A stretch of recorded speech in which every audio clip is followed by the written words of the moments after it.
Epic That's an starts. Yeah, I agree, Fresh.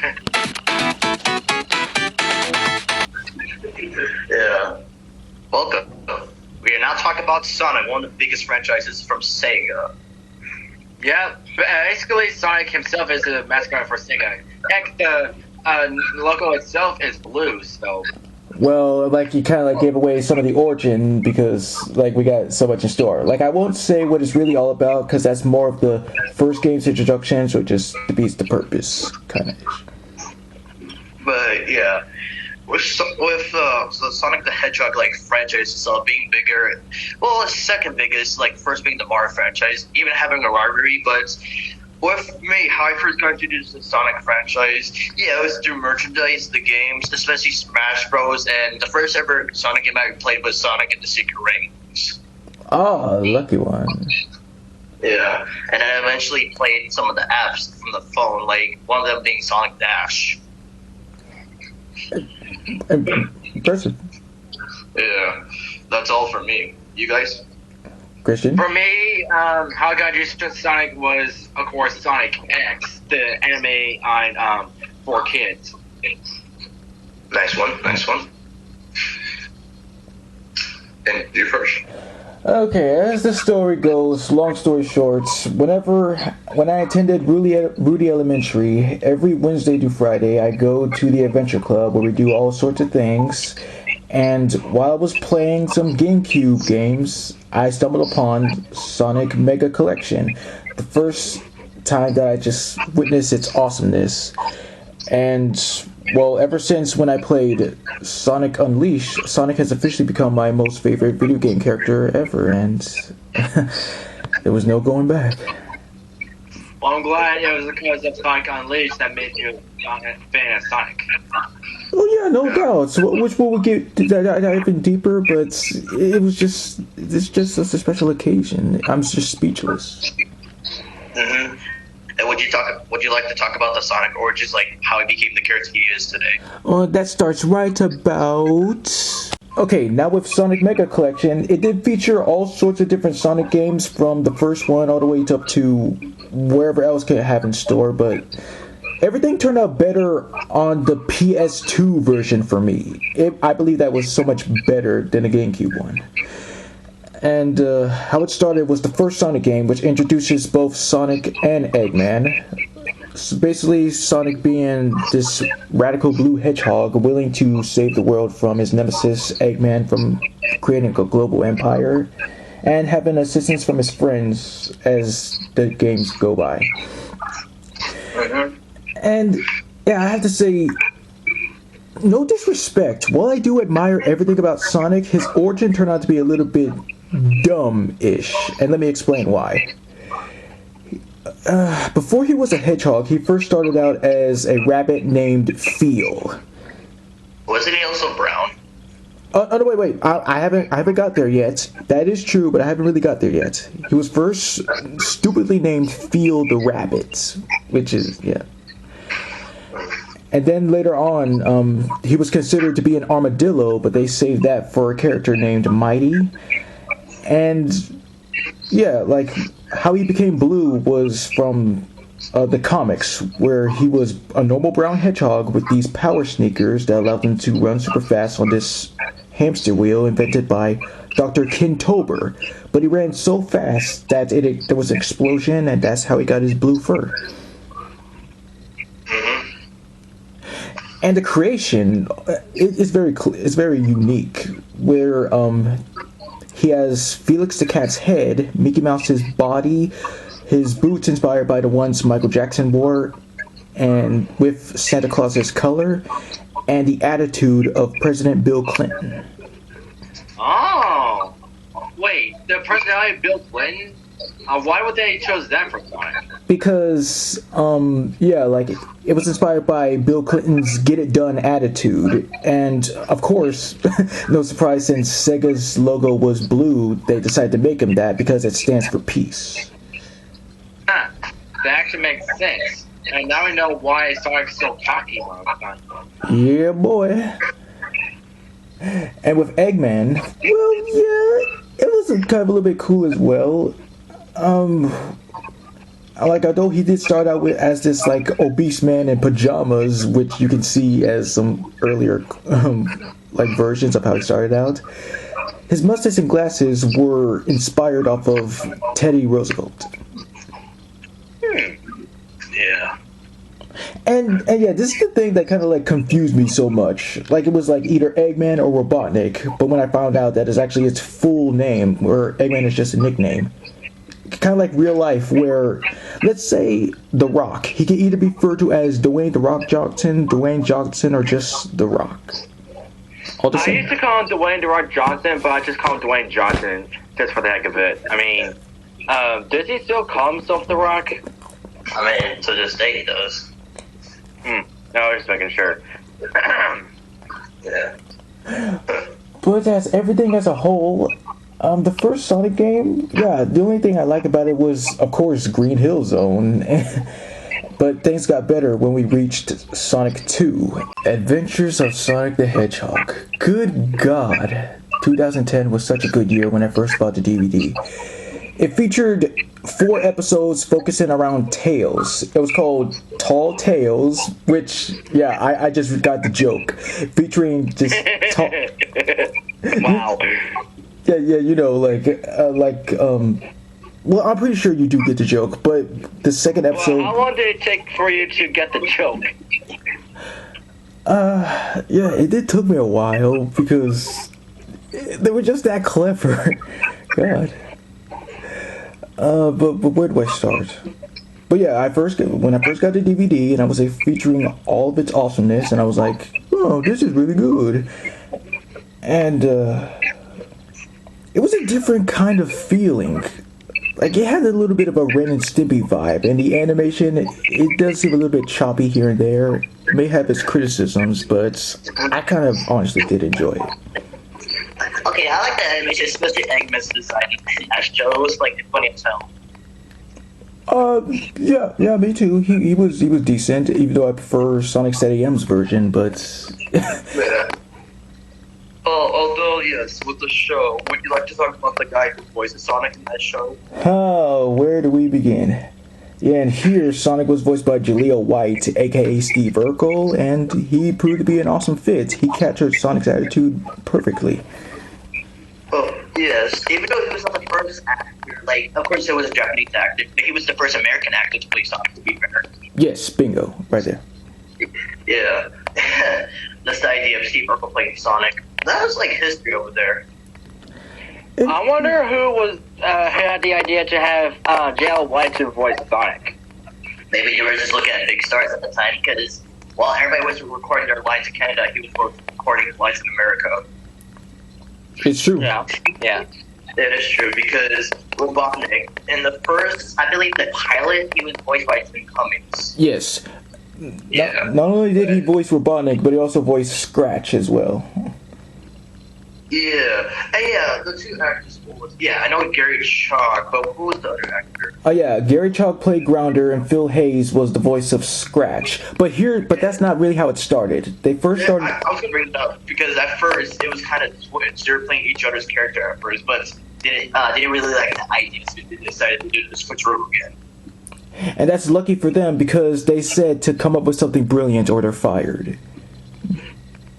But yeah, those two characters, they're funny as hell.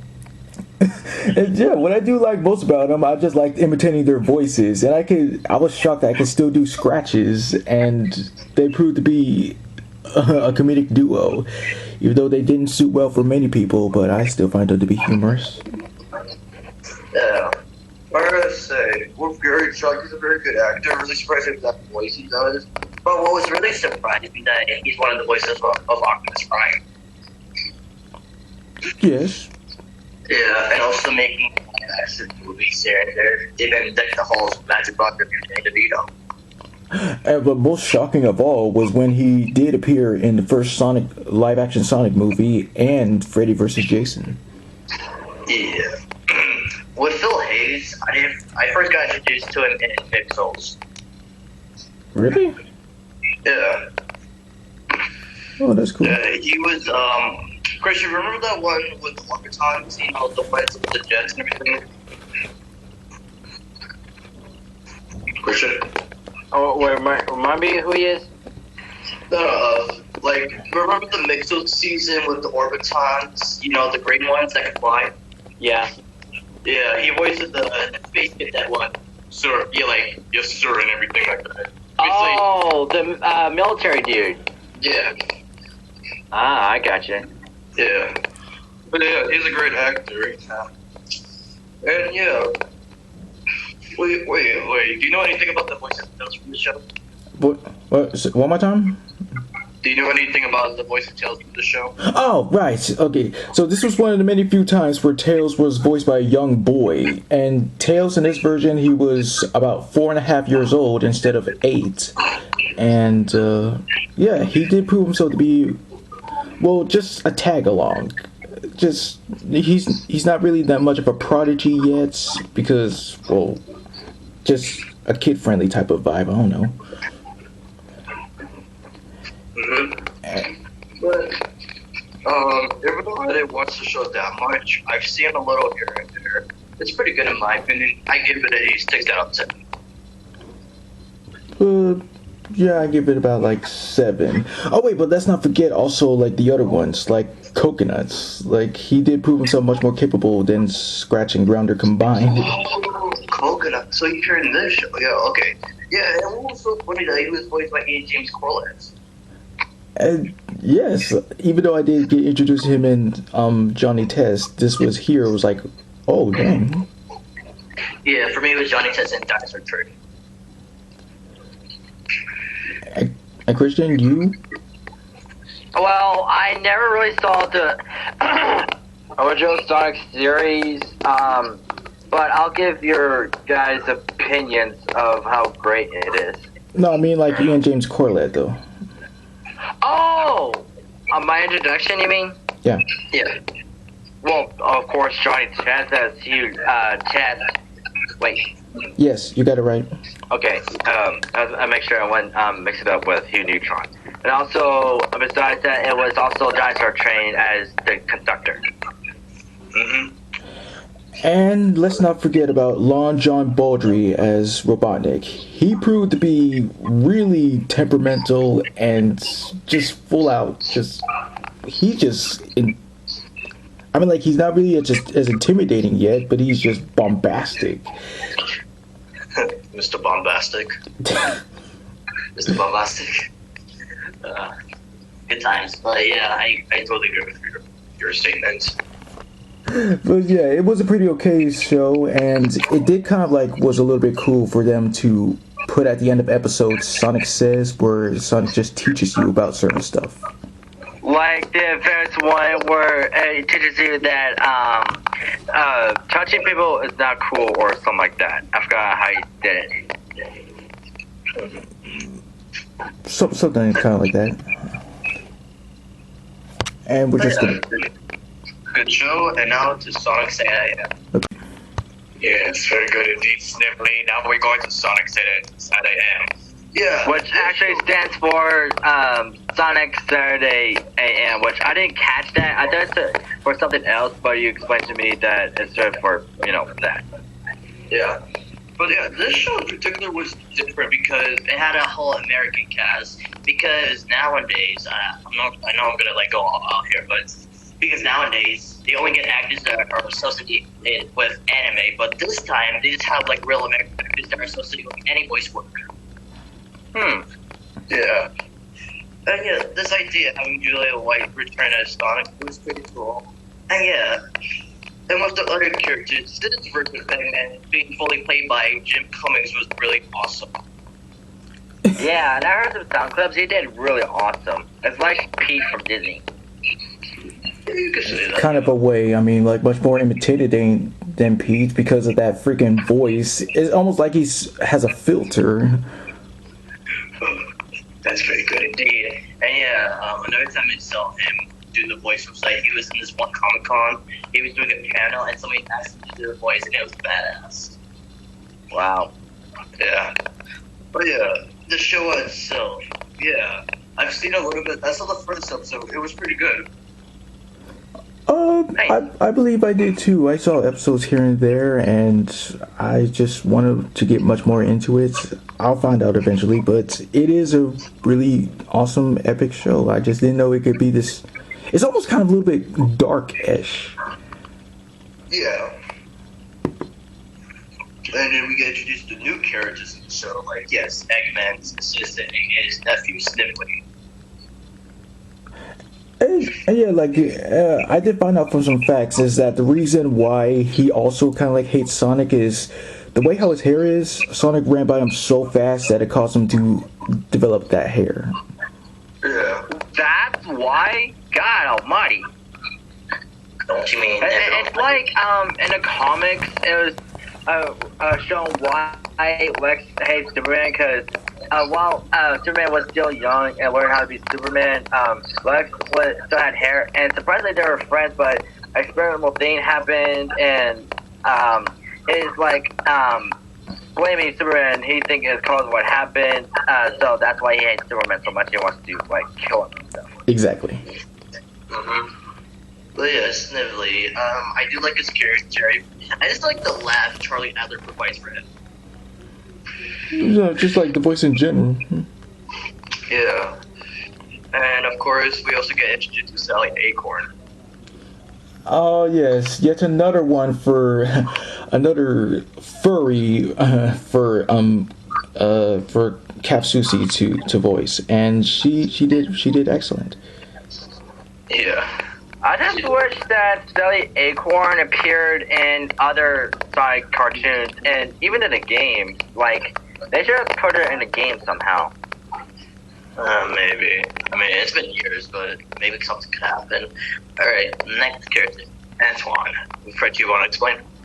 Oh yeah, Antoine de Coulette, if I'm pronouncing his last name correctly. He proves himself, like he just wants to be seen as some kind of like heroic dude and stuff, but he's just a big coward and trying to like lust over Sally, and it doesn't really work out that well. And Rob Paulson nailing everything French.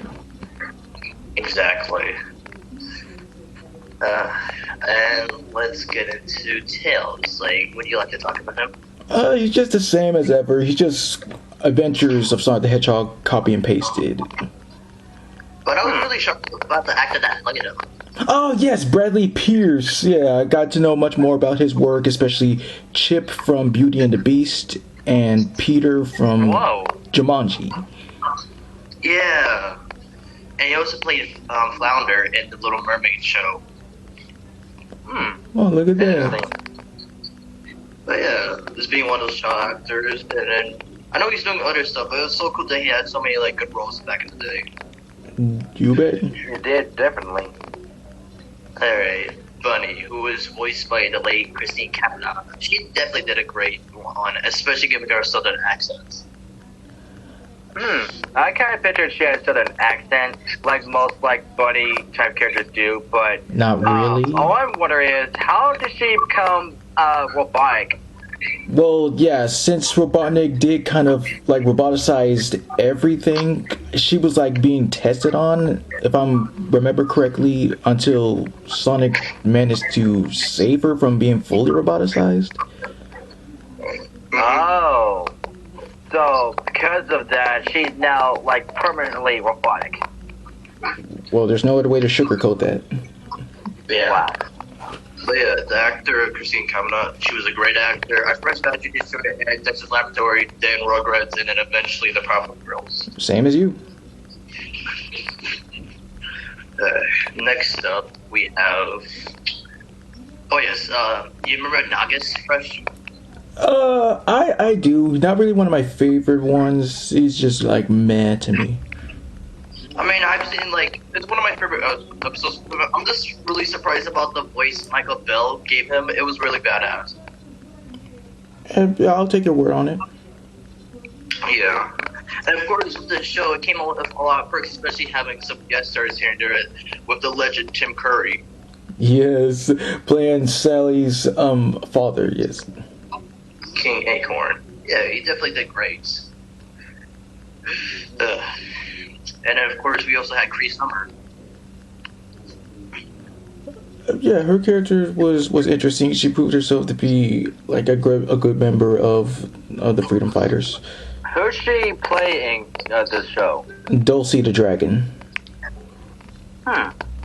Yeah. And of course, we also have Sonic's Uncle Chuck. Yeah. What? Character.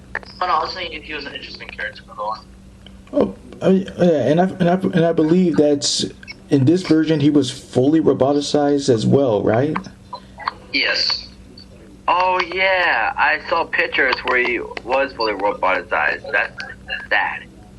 Yeah. It's like early Metal Sonic. Mm-hmm. And of course, Nutter didn't capture using voice Sally. He also voiced Nicole. Oh yeah, and also like this is what kind of like confused me with this character. Yes, she first started out as this device for Sally, but in the Archie comics, she's a Lynx. Mm-hmm. Alright, but let's not forget about Rotor. He's like the walrus inventor of the group, the gadget guy. Yeah. I remember him. I saw the episode with him. And finding that he actually had 2 actors during the show. And that he had like a different design change up. Yeah. I like the design, but going through like other designs later on, it was really surprising. And yes, especially the way how he looks like nowadays, where he's like the muscle brains of the group. It's a good look for him. Yeah. And there was also the swap bots that were provided by Frank Walker. I mean, yeah, even though I didn't go further into the show again, I just, well, thank you for letting me know that. That's alright. But overall, this show, although it was too little because of the seasons, I have to give it a 8 out of 10. It was like something else. I was really outstanded by the cast mostly. Well, yeah, same here. Yeah. Alright. Next up, Sonic Underground. Back when I had Charter, there was a special channel called Chameleon of Play on Demand. It shows that on anyone like Underground, for example, which I had no idea that in that show Sonic had a brother and a sister, and like because one of the characters is Pink, I was assuming that was Amy, but I found out that that's a sister named Sonia. That's like, wow, that's just bizarre. Yeah. Just giving a new plot to it, actually showing like Sonic's family having a brother, a sister, and a mother. What I also like about the show was like the theme song. It was pretty good. Yes. Sonic Underground, Sonic Underground. And what's sad about it that they had to be separated from their mom because of robotic like taking over. But what was so clever about this show is that Gila White, who voices Sonic, also voices his siblings. Which that shocked me because I thought that there was like different actors at the time, but here's the thing though. Despite them being voiced by one actor, they all scenic voices are voiced by different actors. We'll get to that in a moment. But yeah, first your side. I first got to know Sonic Underground from watching the previews of the DVD of Tall Tales from Adventures of Sonic the Hedgehog, and then while getting into the show, which again I bought from freaking Ross on DVD, they did turn out pretty decent, I must say. And what was kind of like interesting was sometimes they have like songs to play here and there. Yeah. And this version of Robotnik, it was really shocking that Gary Chalk took over the mantle. But his version, it's really good. And yeah, made him very evil. Evil. And the thing is, yes, Gary Chalk and Long John Baldry, they were great friends, but until Baldry passed away, he then took up the mantle as Robotnik. That explains it. Well, I'm glad they were good friends. Yeah. But yeah, his version coming out from Sonic's A&M, just like how they kept the design here and there. I know, especially him getting new minions. Yeah. Yeah. Yeah, one of them being Sleet, who was voiced by Rachel Marsh. Yeah, he proved himself to be a kind of good bounty hunter in his own rights. The smarter half of the duo, other than Dingo, being this very dim-witted Dingo who can be able to change into anything, which he hates doing, and he lusts over Sonya. Oh, and why does he hate doing it? He just does. Alright then. But other than voicing Sleet, he also, Rachel Marsh also voiced Uncle Chuck. Right. Yes. And he also voiced what was his name? Oracle? Yes. Yeah. Yeah, Bruce had like a lot of surprising roles because he did the most voices in the show. No doubt. Yeah, really good talent. But yeah, do you know the actor that played Dingo? Not really. But I gotta say, with Sonic's mom, really surprising. She had a good design. She did. Yeah, I still feel bad for her that because she is separated from her children. And there's actually one episode, I forgot what it was about, but it showed her silhouette and her saying like, "Robotnik, leave my children alone," or something like that. And when they left the building where they're at church or whatever, they realized it was their mom. Huh. Yeah. Other characters. There was also Cyrus. Oh yeah. The line assistant who can like really good friends with Sonic and his siblings, and shocked to know that it was Ian James Corlett. Just carrying on the series too. And there's this also another character. You ever heard of this character named Trevor? No. He was like this dude. He had long hair. He had orange glasses on. Yeah, never seen him. Yeah, he was voiced by Matt Hill. Huh. Yeah. And let's see, there was also... Oh yeah, of course, Brian Sherman, who was the voice of Knuckles the Echidna. Yes, right. I forgot that Knuckles was there. Yeah, well, this version kind of different, having a little bit of high-pitched voice, but it was still, the attitude that still mattered. In a way, sort of. Yeah. But Brian Sherman did good. Also, Reese provided the voices of the SWAT bots in this version. I forgot about that too, but great to know. Yeah. Let's see, any other characters that you're fond about the show? Let's see. Rudy turned out to be a pretty decent one in the episode Bug, and let's see. An interesting one was Art. Yeah, created by Robotnik in order to capture the hedgehogs, but then he turned good and he ultimately sacrificed himself, and it was just kind of sad. Yikes. Who was his name? Barbie, I believe that was his name. Yeah, sort of like that. Yeah. But I did like the voice. But the show itself, it was really fantastic. Showing the origins and what happened, having a good theme song. The episodes were great in my opinion. Didn't it get canceled though? I mean, no doubt. I mean, why else would it be not here? Yeah. I mean, people wish it had more seasons, but at least we got what we got. Yeah, I wish they'd done more seasons so they could reunite with their mother, but we never got that. Yep.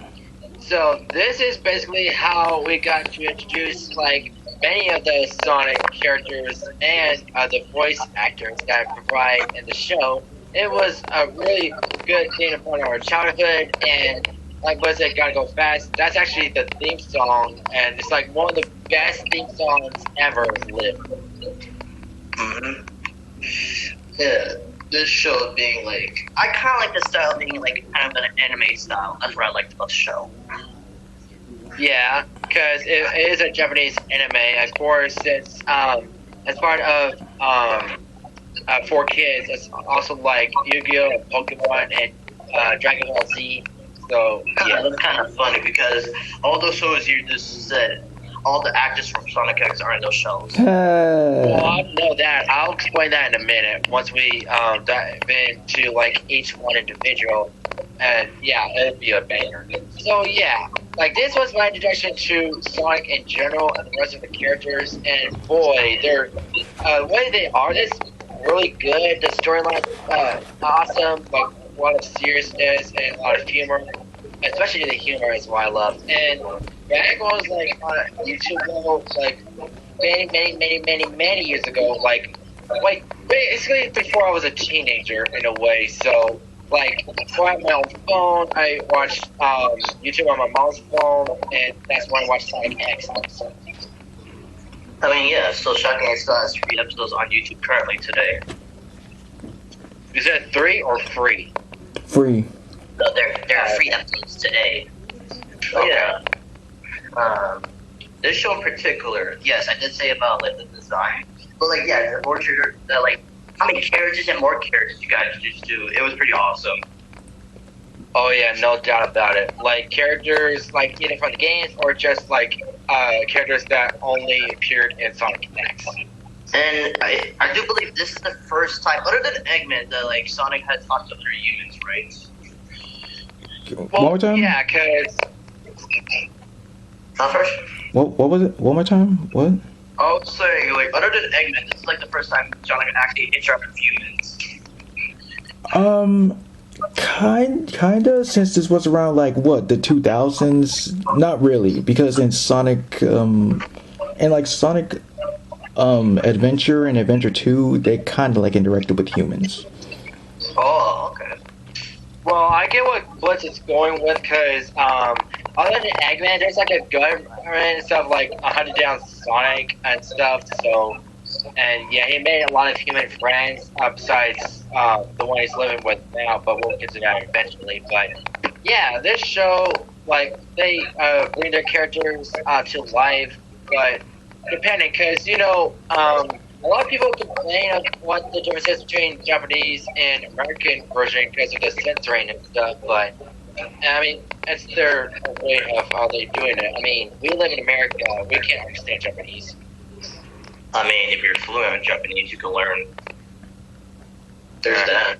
I mean, it worked for Yuri Lowenthal. He went to a college where he learned Japanese. And that's why he is mainly known as an anime voice actor. I don't know about that. But also why the show got kind of a hate was because mostly of Chris. Yes. Like, his only dynamic is to just obsess over Sonic, even more than Amy, because that's her trait as well. He just times it just more than anybody, more than Amy, more than Tails, more than just any Sonic fan out there who's like that crazy. And I had no idea about this until you pointed it out. I never noticed that Chris was doing that to him. But if I like watch it more, I might get caught on it. But besides Chris being all fanboy of Sonic, do you think he is a good character? You go, Blitz. Oh no, I was saying he's a good kid at times. Like, although he gets into trouble, it's not really his fault because of Eggman and his like new minions. That's why. But there's a reason why. I believe he did mention one time, since he's like supposed to be some kind of rich kid, that he didn't really have that much friends, but he does have friends at school. Yeah. It explains in the first episode. And yeah, when we eventually see him going to school, it did explain more of that. Yeah, speaking of the school episode, do you remember Mr. Stewart? I do. Well, who doesn't? And believe it or not, he's actually a government spy in disguise. Yeah, I picked up on that. Okay, What a letdown, but I mean, what can you do? I mean, he was an okay character, but what about friends that usually hang out along with Chris that's from school? They're cool.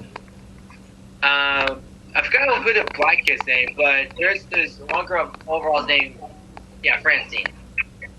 I believe the black kid's name is like Danny or something like that. But Helen, yes, the girl in the wheelchair, she had a pretty good friendship with Sonic that one time when he refused. Oh yeah, Emily. Yeah, I liked her. Not Emily, Helen. Oh shoot, wrong character. Slow down. I was thinking of Alien from Benjamin Alternate Alien because she's the same way. You know, and for Helen, Helen. I forgot what the disease is called, but yeah, that's the reason why she's in a wheelchair. And I feel bad for her because all she wanted is for her dad to like take her to a specific island. And you can actually see her dad like working very hard, even though his like manager or whatever is telling him to slow it down. But what he's really doing is like doing his best to like care for his daughter and stuff. And that's what I like in him because he will do willingly to like earn money to help his daughter or whatever. And yeah, and I love Helen's relationship with her and Sonic. So that's just really awesome. Yeah. But yeah, one of my favorite episodes, like this is not my first one, but one of my favorite episodes is the first appearance of Team Chaotix. Yeah, man, that's one of my favorites too. Yeah, it was pretty cool. But of course, my first episode was the first ever episode. Like, how can you stuff that? I actually don't know because I would watch random episodes of 4Kids, but I have seen the first episode of how they ended up on Earth. And don't we also see like Stam Speed? Yeah. Yes, which is actually Chris's uncle. Yeah. And I actually saw the episode where Sonic and him raced. What was so surprising about like Stam Speed that he has the same voice as Raphael from Team T 2003? What? Really? Whoa. Yeah. Well, that's one way to explain that 4Kids voice actors are in each other's shows, like what's that? Yeah, also his actor named Greg, he was also in Pokemon. Yeah. I see. Yeah. The character's okay. What happened? I thought I heard somebody say Yeah, it's me. Like you did explain like y'all episodes with me. I can't remember correctly, but I guess my first episode was Cracking Knuckles, where Eggman kind of dupes Knuckles into fighting Sonic, and oh yeah, I remember that episode. It was pretty tense for me too. but everything worked out. Exactly. You remember the baseball one? Yeah. Oh, who could forget the baseball one? Especially this iconic scene where it was Phoenix trying to batter up and she's using her cuteness power to like fool the robot pitcher, and he's like dropped his guard down and is like, what are you doing? That was hilarious. We want a pitcher, not a Harry. Oh. I was about to say it. Come on. Let's see. Another episode I can remember. Remember the first time Chris's parents came home for the first time? Yes. I haven't seen that one, I don't think, but I have seen what they look like. Yeah. I mean, in your opinion, are they good parents to you? Well, I haven't watched the show enough to know about them, but it's mixed with me because I don't know if they are. But what about you? With me is they do care about their son, but just going out every time because you're rich and everything, you're very busy at times. Just like have some family bonding time. That just sucks. I'm glad I'm not rich. I mean, I say it's okay to be poor. I just say I'm glad I wasn't rich to like my parents like Rich. There's a word for that, Christian. His name is Richie Rich. Haha, very funny. Anyway, oh crap. Hang on, I'll be right back. My mom's coming. Alright, we basically talk about the episodes and now to the cast. Alright, first up, let's give it to Jason Griffith, who's the voice of Sonic and Shadow. Opinions? Yeah. He's like one of my favorite Sonic voice actors. They give the voice substitute, and that's pretty awesome. Other than Sonic X, I also got Mr. Jason Griffith in Teenage Mutant Ninja Turtles 3, where he plays as Usagi. Yep. For my introduction, it was Pokemon Black and White, where he plays Silent. Right. Sonic Unleashed, of course, again, where I got introduced to everything wholly about the Sonic franchise. And yeah, during the time, Jason just proved to be like my top favorite Sonic role because there was just something about his voice is just stands out whenever I think of Sonic. Mm-hmm. And then what was surprising is that he played both the hero and the anti-hero at times, which was really cool of Jason. And yeah, like he did. Yeah, I say that he is also like my personal top favorite for Shadow as well. Like his is way badass. Yeah. And what's also cool that he's also one of the voices of Jet the Hawk. Oh yeah, we're not really there yet, but I guess we can't just say that. Just yeah. Yeah. But for his performance as Sonic and Shadow, like it's Infinity, it's just that good. Yes. Yeah, no doubt about it. Alright, first would you like to talk about Dan Reed's Knuckles? Dan Green's yet another one that fits the top billing of being just a standard badass as well. And yeah, like his version, I guess. I think that it was Mario and Sonic at the Olympic Games where I first heard his voice. Not only was he Knuckles, but he did play Vector as well. Yeah, That's cool. his version of Vector, it's decent enough. Like I'm not hating it, it's really decent. But yeah, but with him as Knuckles, yes, it's very fitting for his strong nature. For Dan Green, I first got introduced to him in Yu-Gi-Oh, Pokemon, and also in Teenage Mutant Ninja Turtles Chose Together, we plays Leonardo from 1987. Neat. Yeah, he has to be my second Knuckles. Like he did fit the character, but we'll get to like other actors that play Knuckles. But yeah, his version was really good as well. Yeah, that's my second favorite voice for Knuckles. The other is Travis Willingham. Damn it, Christian. What did I just say? We'll talk about it later. Nice going, ding dong. Okay, other than playing Knuckles, of course, he also played this black character named Elmer Johnson. Yes, right there. That shocked the mess out of me. Mm-hmm. But for his version, Infinity, he did really good. Oh yeah, like bringing out Knuckles' personality. Alright, next up, Christian, would you like to talk about Ambrose? Yes. Lisa Ortiz herself, yes. And as a kid, I had a little crush on this version of Amy.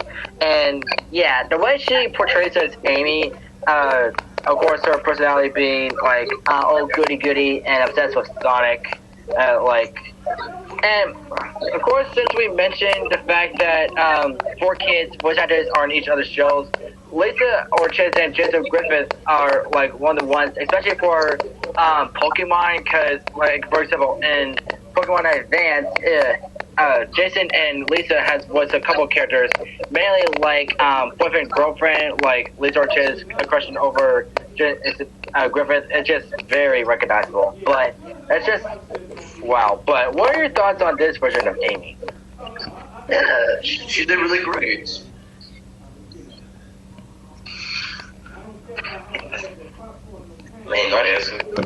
Yeah, just don't want to like step in, just in case if someone. Yeah, here's the thing. Like whenever you talk, you gotta make sure that you really do say what you mean and don't just stop in the middle of your talking because someone might take over. Alright, fine, I'll say more. But yeah, she's really great with the voice. But the first time I first got introduced to Lisa was in Pokemon Black and White, where she plays Hotspots. Right. I'm done. And yes, I of course once again she strikes at the top, and she just really does nail everything with everything associated with Amy. Like yeah, she's the ultimate Amy, I would say. Yeah, you can say that. Her voice is very recognizable throughout the anime she has voiced in. And other Pokemon characters, and like recently she has voiced a character in Pokemon X and Y named Corina. Well, that's not recently. That's from 2014, Christian. I know, but still, and she's still voicing her like in Pokemon Journeys. Well, just say that because you're gonna understand the freaking difference. Other than playing Amy in the show, she also played a character named Christine Cooper. If you remember her. I mean, like if you kind of could. She's like this brown woman and she had glasses. Oh yeah, like she's associated with the freaking president. Mm-hmm. But yeah, for her performances, also fitting. Yeah. Yeah, and she's a really great character. And now for Tails. So, do you know anything about Amy Pallant? Oh, yeah, she was also in Pokemon Diamond and Pearl. Was she? Yeah, we'll check. And she was also in Pokemon Chronicles. Yeah, it was really surprising that she played one of Brock's sisters. Oh. Okay, so now I see who she's voicing in Diamond and Pearl. Okay. And of course, she was in the OG Pokemon series. But yeah, Tails is where I mostly know her from. Well, yeah, definitely. She's like one of my favorite Tails voice actors. And yeah, she definitely brings out this character very well. What I learned about this version of Tails, like, he's afraid of thunder. He's always been afraid of thunder. Well, So wait, yeah, he doesn't like Magic Dragon? Wow. Oh, well, that's a good joke. Yeah, I'll give you So that. if we played that song around Tails, like, I hate that song.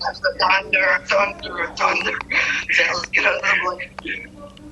Have you seen a video where it was like at a beach somewhere, it's all rocky and a thunderclap, and this guy's, oh Jesus Christ, oh my God, bring all your work. Does that mean he's also afraid of Pikachu? Imagine that, like, Pikachu, use Thunderbolt.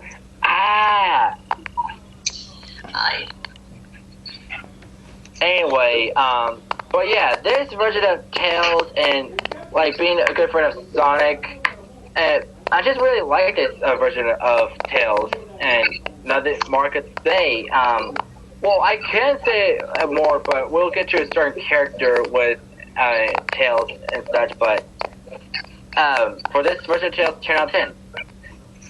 Yes, agreed. Alright, Fresh, would you like to talk about Eggman?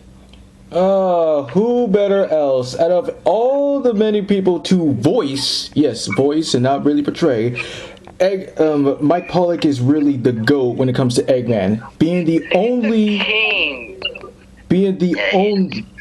only remaining voice ever since, well, like 2003 or 5 or whatever you want to put it. 6.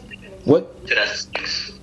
Oh, well, okay, well, Shout the Hedgehog, the game was released in 2005, and sometimes, like, I guess Sonic Edge was kind of released in 2003, depending on, like, wherever it was. Okay, But yeah, like, Mike Pollock has been Eggman in almost every Sonic franchise, either by a cartoon series or by video game. No, don't say franchise. If you say franchise, you're going to confuse the people. Yeah.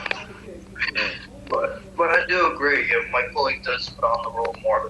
But it's, yeah, as Fresh said, it's so surprising, you know, he's been voicing for many years, and then currently, like, yeah, his version is, like, top notch. Of course, like, making him sound like a bumbling scientist, but still pretty dangerous and pretty powerful. But, let's see, what else was going to bring up? Hold on, we'll go here.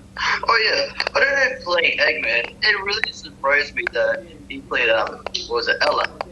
Yes, I the still maid. can't get over that. Like, I can't get that thought in my head that Eggman's voicing a nanny. But I gotta say, Ella is a really good character. She's very fascinating. Yes?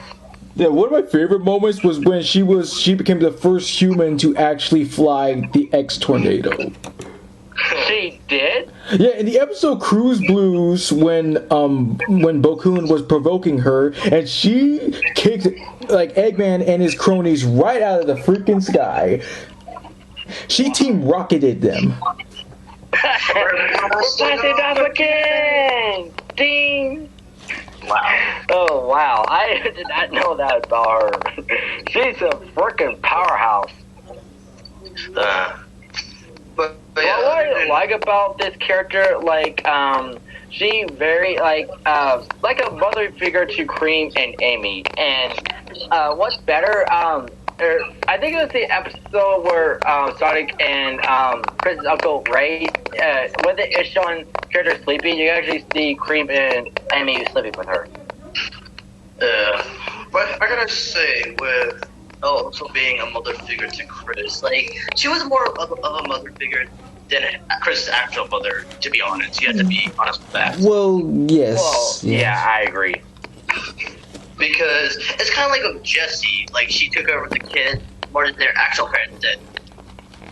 Well, yeah, I see where you're going with, because, like, you don't see, like, their parents, like, coming, well, they're shown occasionally, but Jessie is more like a mentor to them, and, like teach them life lessons and stuff, and, yeah, I think she's more of a good mother than her actual mother. Can we cut for a second?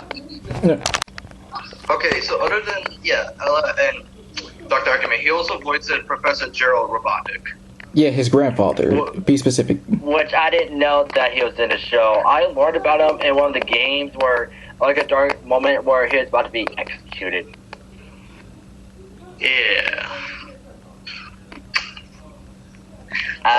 You see? What? You see, like, if there's anything to say, like, you kind of, like, pause for a second, and then, like, that's what I mean. Like, someone, I was kind of thinking, like, the origins of, like, how I found out about this character was through Sonic X. Same here. And what was his story in Sonic X? You know, just the story about how... right, right. It was just finding a cure for his granddaughter, Maria Robotnik, and that cure was Project Shadow, which eventually led to Shadow, because since he's immortal, he can be able to, like, live forever, but it couldn't be able to give it to Maria since she escaped with Shadow, and she got killed by a gun, and, well, that's how it is. I hate those kinds of origins. I mean, it's so Batman-esque, but I just feel bad for Shadow because, like, him and that girl were really good friends, but he turned evil because of what happened. Not really evil. I mean, well, in a way, just... Well, I mean, like, we'll get there. Yeah. Alright, next up is Cream the Rabbit and Cheese. Yep. Like, one of the most adored characters from the franchise, mainly because of her looks and her voice, and Rebecca Honing did really good with this version of Cream. And yeah, of course, being a 6-year-old, she is very playful and stuff, and her show I learned she likes to call The Next Show. Yeah, that's just a stupid name. But what was so awesome about this that Rebecca could voice both Cream and Cheese? That was really clever. Oh! You see what I did there, right? And also voicing her mother, Vanilla the Rabbit. Right, which I didn't know she had a mother until, like, I saw on YouTube where she has reunited with her mother. Yeah, but I gotta say, she has to be my second favorite from Cream the Rabbit. First. What was the other one that voiced her? Michelle Ruff. We'll get that. Okay, thank you first. But yeah, for her performance, Infinity. Of course. Oh yeah, next up, Kathleen Delaney, who voiced Rouge the Bat. Yeah, I gotta say, with this, I mean, with her voice, I kind of agree with other people saying that her voice is a little bit older sounding. Someone, like a woman in her 30s instead of an 18-year-old girl. Well, I get what they're going for. I still like this version of Rouge, like, make her sound like, sassy back talker. Mm-hmm. And, there's a character that she, like, rivals with, which we'll get to eventually, but, and apparently there's a relationship with her and Knuckles. Yeah, kind of a love-hate kind of vibe. Yeah. Yeah. Go ahead, Bruce. Like other media I know her from Kathleen is like from Pokemon, and apparently she was in One Piece. But yeah, it kind of shocked me that she retired. Oh, she retired. Yikes. Yeah. Oh man. What, you swipe her? No. I mean that means we can't use her in ornamental. We can use her regardless. Grow a pair. Alright, next up we got Eggman's new robot assistant. Right. Well, there's two of them. Deco and Boko. No, 3 of them. Oh, right. The little, Bokun that I mentioned before. Bokun. Bakan. Okay. Otherwise, yeah. I was really shocked that 2 of them were voiced by Andrew what's it, Reynolds. Reynolds. Jesus. No, I heard you. But what's also cool that he's also the voice director of the show. Oh. I love how voice directors got to voice their own characters. It's like when creators got to voice their own characters. Yeah, and there was a time where Andrew like retired from like acting for a little bit, and he came back because apparently he was in this one project with Trey Parker and Matt Stone. Yeah, it was the Book of Mormon, which was on Broadway. He became a Broadway singer, and he did also do some voices for the gun soldiers in the Shadow of the Hedgehog game, and it kind of shocked me to know that he's gay. Oh. Yeah. Wow. That's a big turnaround. But what are your thoughts on Deco?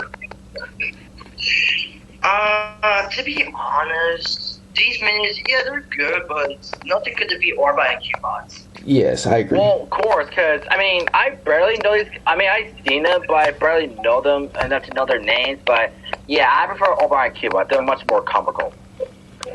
But, yeah, other voices that Andrew's done still were like Mr. Stewart. That was a surprising one. And what was it? Just say, 102 Grandma. yeah, you can say Gamma. Just say Gamma. Yeah. But yeah, he has really good like voice talent, and he's still doing voice acting today. It's surprising. Because one of the last projects he did, and so he's still voice acting and acting. But for his score, And apparently he's going to be in the third Trolls movie. yes. Yes. And there's also, by Deco, he also voiced Bokan. What are your thoughts about this character? Bokun, for Christ's sake. Bokun. He's alright. I didn't see like most episodes of him, but he's alright. He's kind of a brat, to be honest. Yeah, I mean, like, even though this is one of Andrew's more impressive roles because of the voice, it's just too whiny. I always thought it was a woman voicing him, but now I know that it's not. Well, surprising that he's one of the few celebrities to appear as themselves in The Simpsons. Yes, he did. He did. Impressive. And he was also part of the Pokemon franchise, like Pokemon Chronicles. He was also in, what was it? Yeah, Pokemon Advanced Generation. He's one of the voices of Harley. Yeah. Of course, he was in the OG Pokemon, which he voiced a few like trainers here and there. Oh, neat. Yeah. But yeah, I remember this one episode where Eggman and his minions were in jail, and Eggman was asking Bokun to find a way to get him out of jail, and he failed. And Eggman and his minions were giving him a dirty look because of how he failed. Mm-hmm. Well, again, my score is Infinity. 10 to 8. Was that even a word? 10 to 8. Shut up. And now to the other stooge, Boko. Yeah, I first got introduced. Yeah, his actor Derek Dustin. I first got introduced to him in what do you call it? Yeah, both Pokemon Black and White and Team 2003. We played Master Splinter. Oh, and he also voices Maximilian Pegasus, which I know him best in the original Yu-Gi-Oh, and he also voiced Stefan or Stefan, whatever you want to call him. He hates me. My It's not name his right, name. for God's sake. He also has other voice roles, like of course Pokemon and such. But out of all of them, which one's your most favorite that his voice? Yeah, it's a tie with Stefan and Master Splinter. Alright, that's fair.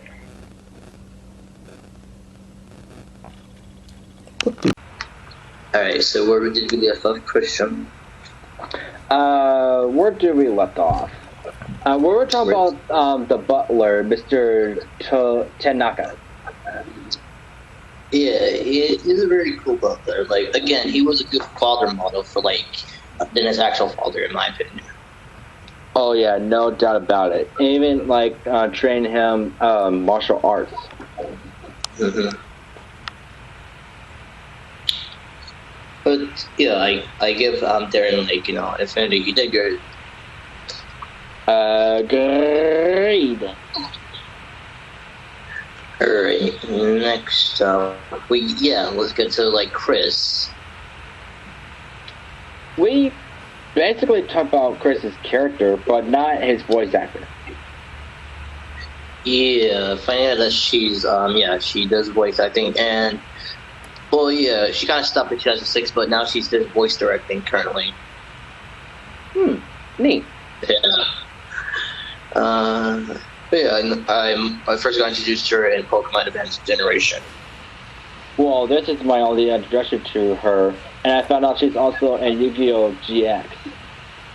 But yeah, have you seen the episode where Chris is a grown-up?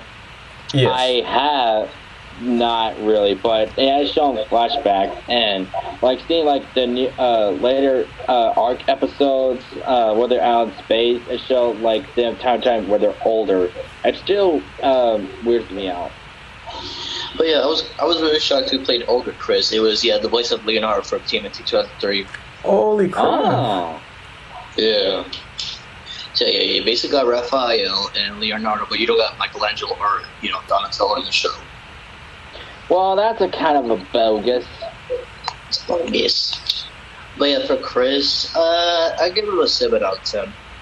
8. 6. Alright, now let's talk about this version of Big the Cat. Well, I barely knew this version of him. Only seeing a little, a big cameo in the first episode. Yeah, I mean, no offense. Oliver, he did good, but I just prefer Kyle Hebert's version. Me too. And you first? Yes, I do prefer, Kyle Hebert and John St. John. But yeah, what was shocking that he was one of the voices of Drew from Pokemon. Oh. Wait, one of the voices? There's 2 voices for Drew? Because in Pokemon's Advanced Generation around this time, because they were changing companies, and this is where everybody had to get recasted. Oh, God almighty. Yeah. But yeah, other than playing Drew, he voiced Ash's Glalie. Ah, interesting. And he voiced Fugitoid in Team 2003. Oh, that's very interesting. Yeah. But for this version, I give it a 5 out of 10. Yeah, me too, since I don't really know him in the show. He just loves his froggies, though. Okay, next up, let's talk about Chuck. Chuck. Yes, the grandfather of Chris Thorndike, and basically the mission giver for the game. Yeah. I gotta say, he's a really cool grandpa. And he was like one of the ones that learned about Sonic and his friends besides Chris by accident. Because like I saw on YouTube like Sonic was on a couch and Chris was trying to hide him with a pillow, but it suffocated him, and he's like pushed the pillow off of him, and that's where Chuck found out. Yeah. And I remember this one a YouTube clip where it showed Cream. That was like many years ago. It was like Cream peeked out of the current she was hiding from, and then like Ayla picked her up, and there's like a text shown after that saying like you could call her an idiot, but she's basically 6 years old. Ella. I said Ella. What did I say? Ela. What do you think? Oh, but yeah. What are your thoughts about Chuck? Yes, like one of the coolest granddads. Yeah. Do you know anything about Jerry Lobozo? He was in Pokemon. No surprise in there. But I just wish he's also in Kirby Right Back at You and original Yu-Gi-Oh. But did you hear what I said? What? I just wish that Chuck had an RV. Why? Get the reference, grandfather RV. Grandpa Max. Yeah. Okay. Yeah. All right. Next up, we get to Nelson, Chris's dad. Like, any opinions? I don't know him that much, but the way you're describing the parents, I mean, is he a good father? I mean, he does love his son, but not really like around that much. And of course, he's been in some episodes with Chris, but not that much. But do you know his voice actor Ted Lewis? Of course, who doesn't? Yes, he's the voice of Giovanni, Tracy, Snorlax from Pokemon. And fun fact, he was the first official voice of James from Pokemon. Oh, that's pretty dope. And he's also one of the voices of King DDD, especially from the show. Yeah, I want for Zero Sakurai's version. But other than voicing his dad, like, yeah, he also voices the president. Mr. President. And he also voices this yellow robot dude. His like, what was it, Zella Kova? Yeah, Yellow Zelkova. Yeah, part of the Metarix. Yeah. Yeah.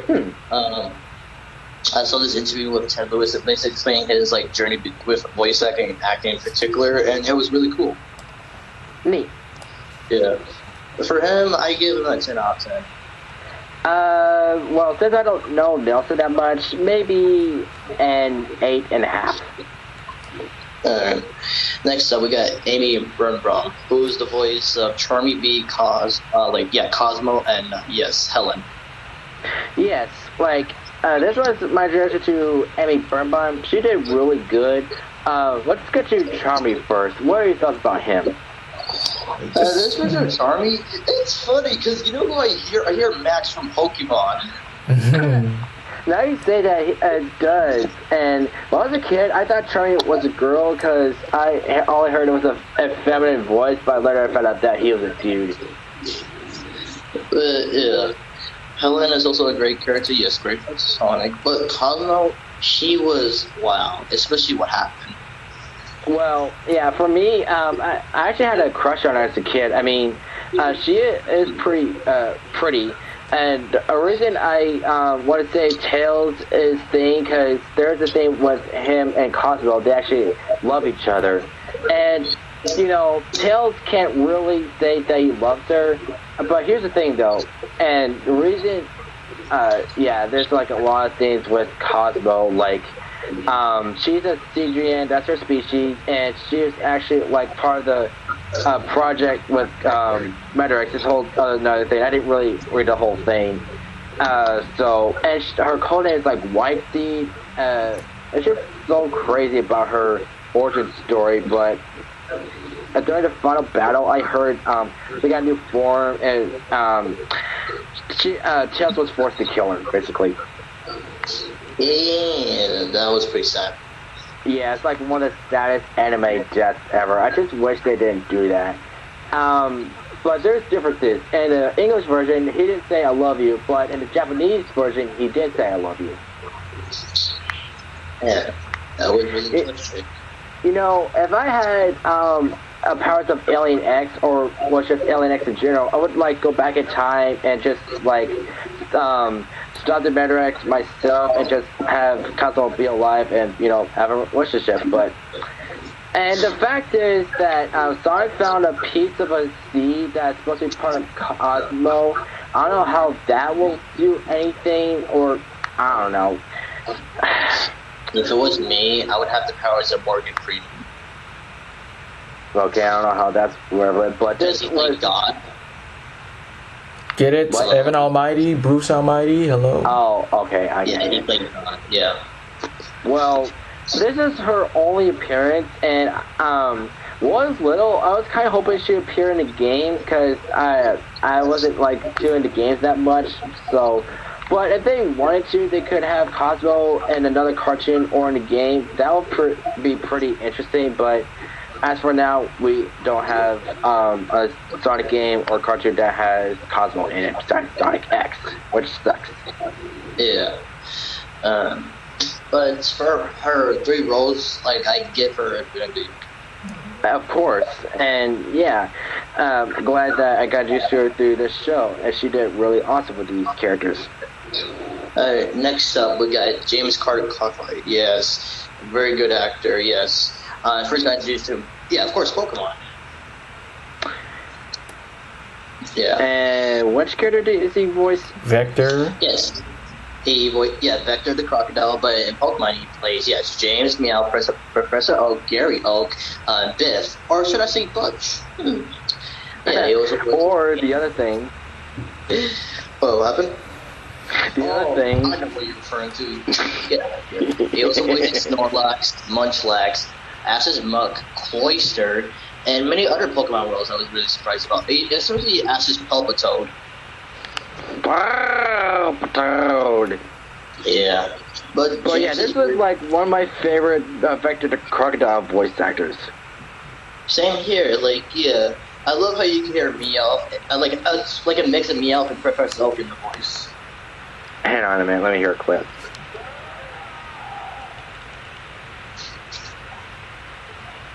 I don't really hear Meow. It's too gravelly to tell the difference. Personality is Meowth. Think about it. Well, okay. Well, I guess you could say that, but yeah. What do you think about this version of Vector? Well, that would basically say my thing fresh. I like this version of Vector is kind of much more comedic and hammy, I must say, and he gives it his best. Mm-hmm. But yeah, again, James Carter, he was like a good voice actor, especially in the Pokemon franchise. Like, yeah, and of course when he retired because of throat cancer, but he was a true trooper. Well, yeah. I hope someone else could take up the mantle for Vector.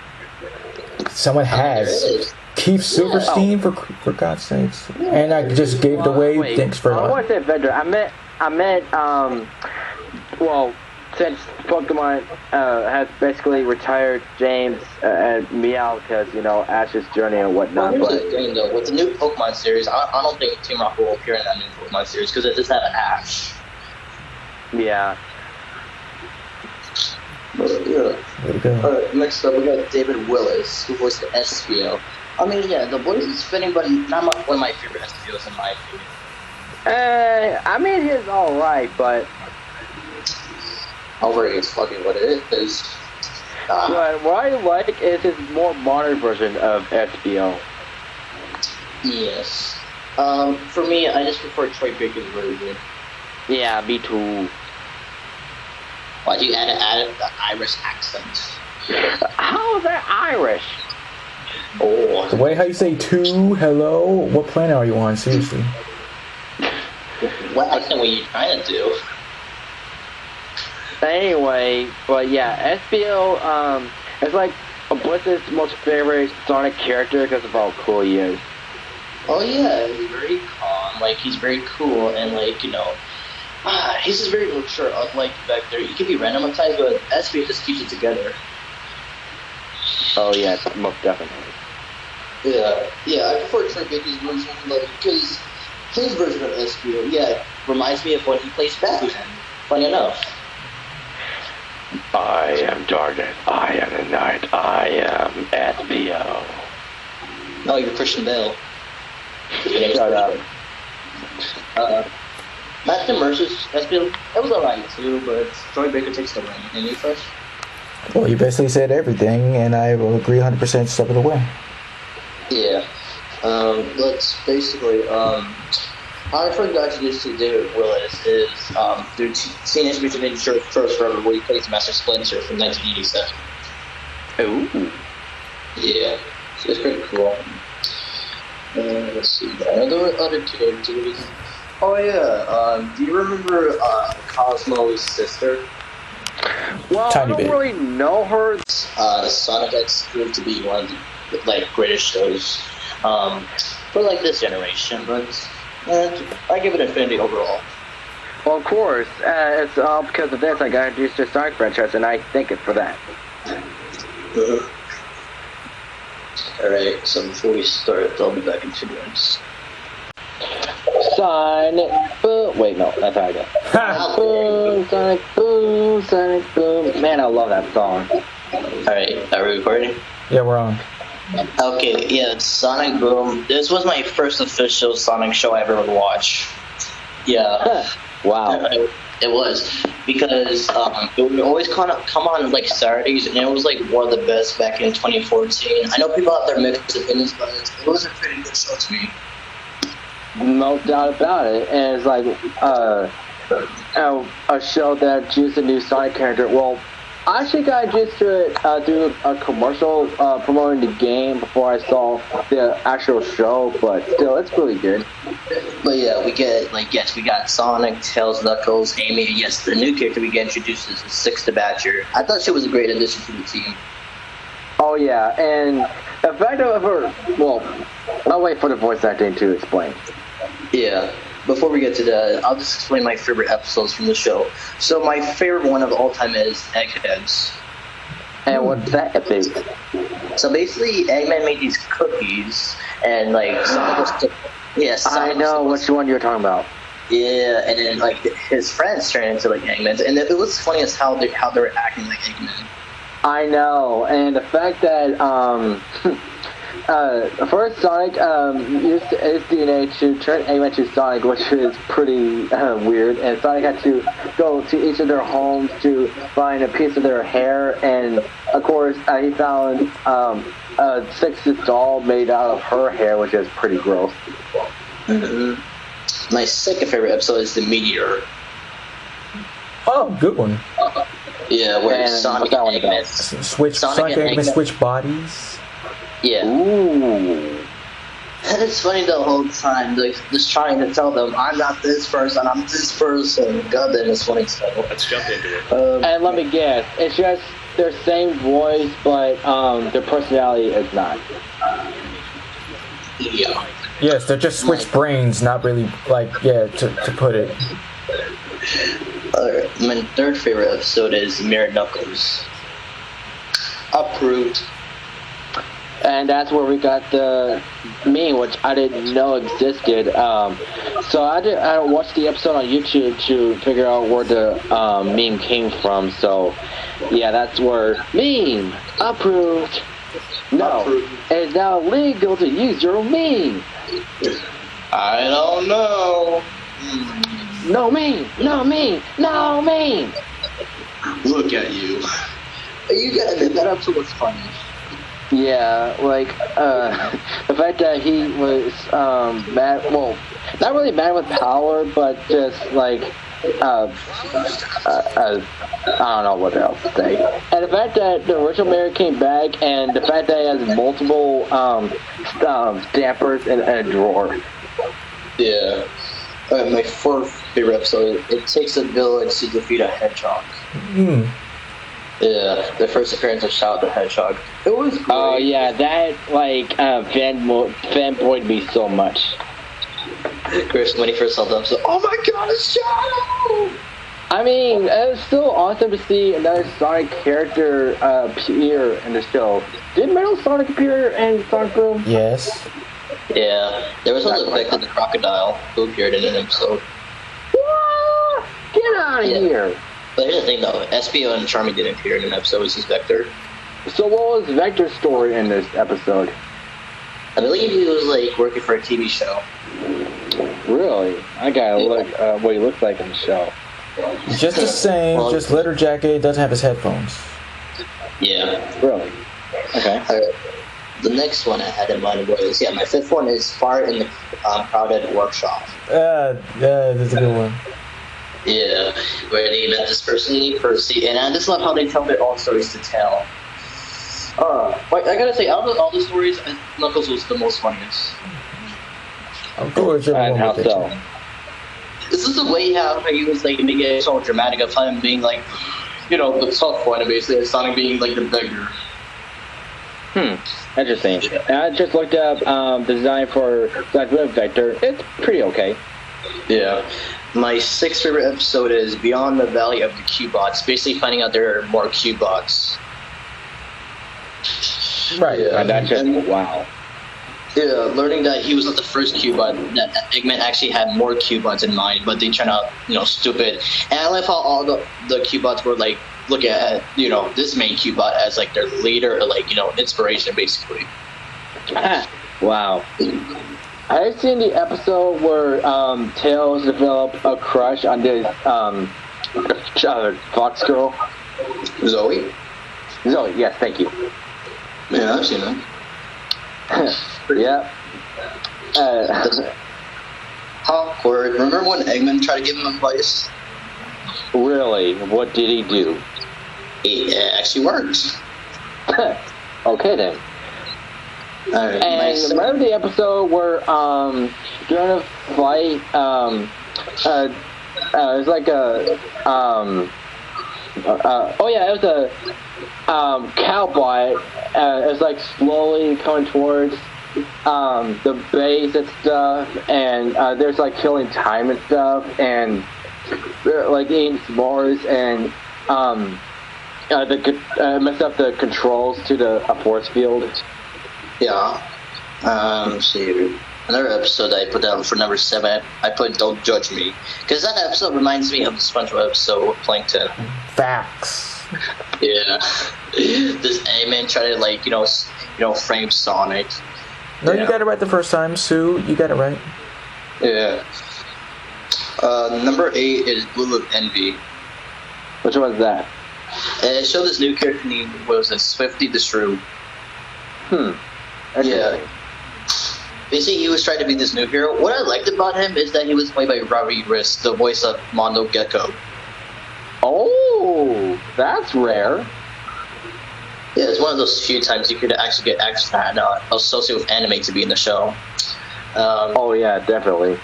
Remember the island where Tails that Sonic visited was full of people that can easily guilt them? Yeah. Number 9 for me has to be Battle of the Boy Bands. Oh, and how did that go? Basically, there's this, Justin Bieber. Yeah, he was brainwashing everybody to love his songs. So basically, Knuckles, Tails, and Sonic had made this boy band just to attract them because they know they're getting brainwashed, basically. Bloody hell. My last and number 10 has to be Bro Down Showdown. And what's that one to do? Well, basically, it started with Knuckles and Sonic had to watch Amy's house, but they ruined her couch. Oh, yikes. So they entered this competition with bros. Just, trying to be like, Fred, you want to explain more? Okay, yes. So the game show features the prize of a new couch. So Eggman is reluctant to team up with Sonic, and yes, it's just your standard game show shenanigans and everything. But up until Eggman brought upon his robot to, of course, destroy the village, and if Sonic fights the robot, that means he's fighting with his bro, so he and Knuckles managed to just save the day, and, well, Amy's house is destroyed, and they tried to blame it on Eggman, saying that, we weren't here the whole time, we were house sitting, but Eggman managed to blow up your house. Yep. And that's about it for me. And your favorite episodes, Fresh? Okay, well, I guess my top one would have to be, yes, It Takes a Village to Defeat a Hedgehog. Any episodes involving Shadow, because those have, the better fight scenes, because no disrespects, like the show, it didn't have that much good action for me. I see your point, but again, this was a kid show on Cartoon Network. They have to make some flaws here and there. Well, yes, I get that. It just, I do understand that. And well, Teen Titans Go was a kids show, and it did get its bad Earth moments. Listen, Teen Titans Blood, it's like, you know, you can be funny, but this is like, why? Just why? But why though? Why is it going on for 10 years now? And of course, I can't forget the one where Tails invented a mind reader bot. Oh yes. It's a translator. Translator. Oh yeah, I know. Like, Fresh doesn't like this episode. He's just a guy. Well, yes. Well, Amy did had a point where it's not what you said; it's how you say it. Yeah, that does make sense. But everyone else was just freaking overreacting. But dude, he's just a guy. Oh my god. I remember the episode where Amy had to teach Sticks how to behave like a normal person in order to go to this ball. Was really a ball. Was just kind of like an awards ceremony. Oh, okay. Yeah.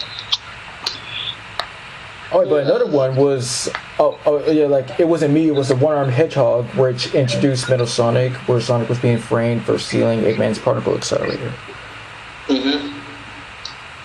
Yeah, being framed. It kind of reminds me of the Simpsons episode. Yeah, where Krusty was getting framed because of Sideshow Bob. Because he was doing crimes while disguised as Krusty. But they found out it was Sideshow Bob because he has long feet. But yeah. Now with the cast, yes, well, Roger Kurtz's been voicing Sonic over the years. Yeah, he has to be my top one. Of course, it's like the one I'm used to more than Jason Griffith, because it's like really experienced for Sonic. Yep. And you're fresh for the honor. Oh, yeah, I have to say, even though Sonic Boom is a different continuity other than the games, but this version, I guess, Sonic is kind of much more better at jokes, because while listening to some of the dialogue in Sonic games here and there, it does sound a little bit cheesy or kind of just weak, but here, I guess he is much more just standard. And would you like to talk about his other characters other than Sonic? Who could forget? What? I was telling my bless you in the background. Bless you! Other characters, maybe minor here and there, but one of my other favorites is Dave the intern. And yeah. Yes, the nerdy, geeky, whatever creature he is. Yeah. I like how Fresh compared him to Carl Weezer. He basically is. All he needs is an Halo. Yeah. But yeah, the idea of Dave turning evil, what was your opinion towards that? It's pretty lame. Alright, we heard your story. You Fresh? Well, yes, he's not wrong. Not really doing that well as a villain. I remember this one time his mom got happy for him because he legit exploded his whole house. Yes, I do remember that. Alright, next up, Clean O'Shaughnessy. This is how I got introduced to her Tails Final. Well, me too. And yeah, she's my number one favorite voice for Tails. She did really good. She did really, yeah. My first introduction to Clean was, Danny Phantom.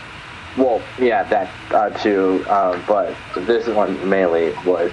But yeah, the way she portrays as Tails, she did really awesome. Of course, making him a genius. He's already a genius. Yeah. I mean, her version of Tails, she the voice kind of reminds me of Kate Higgins' version of Tails. And that's the thing. Fans didn't really notice up until then. They just assumed that they just sounded the same. Well, you can tell the difference between Tails from Sonic Boom and Tails from Sonic X. Sonic X is much more higher, and Sonic Boom, the voice is much more lower. That would say Kate Higgins, not Amy Bravo. Yeah. Alright, yes. Next, we got Knuckles. Yes, my favorite trail is Travis Willingham. He is the GOAT. I agree.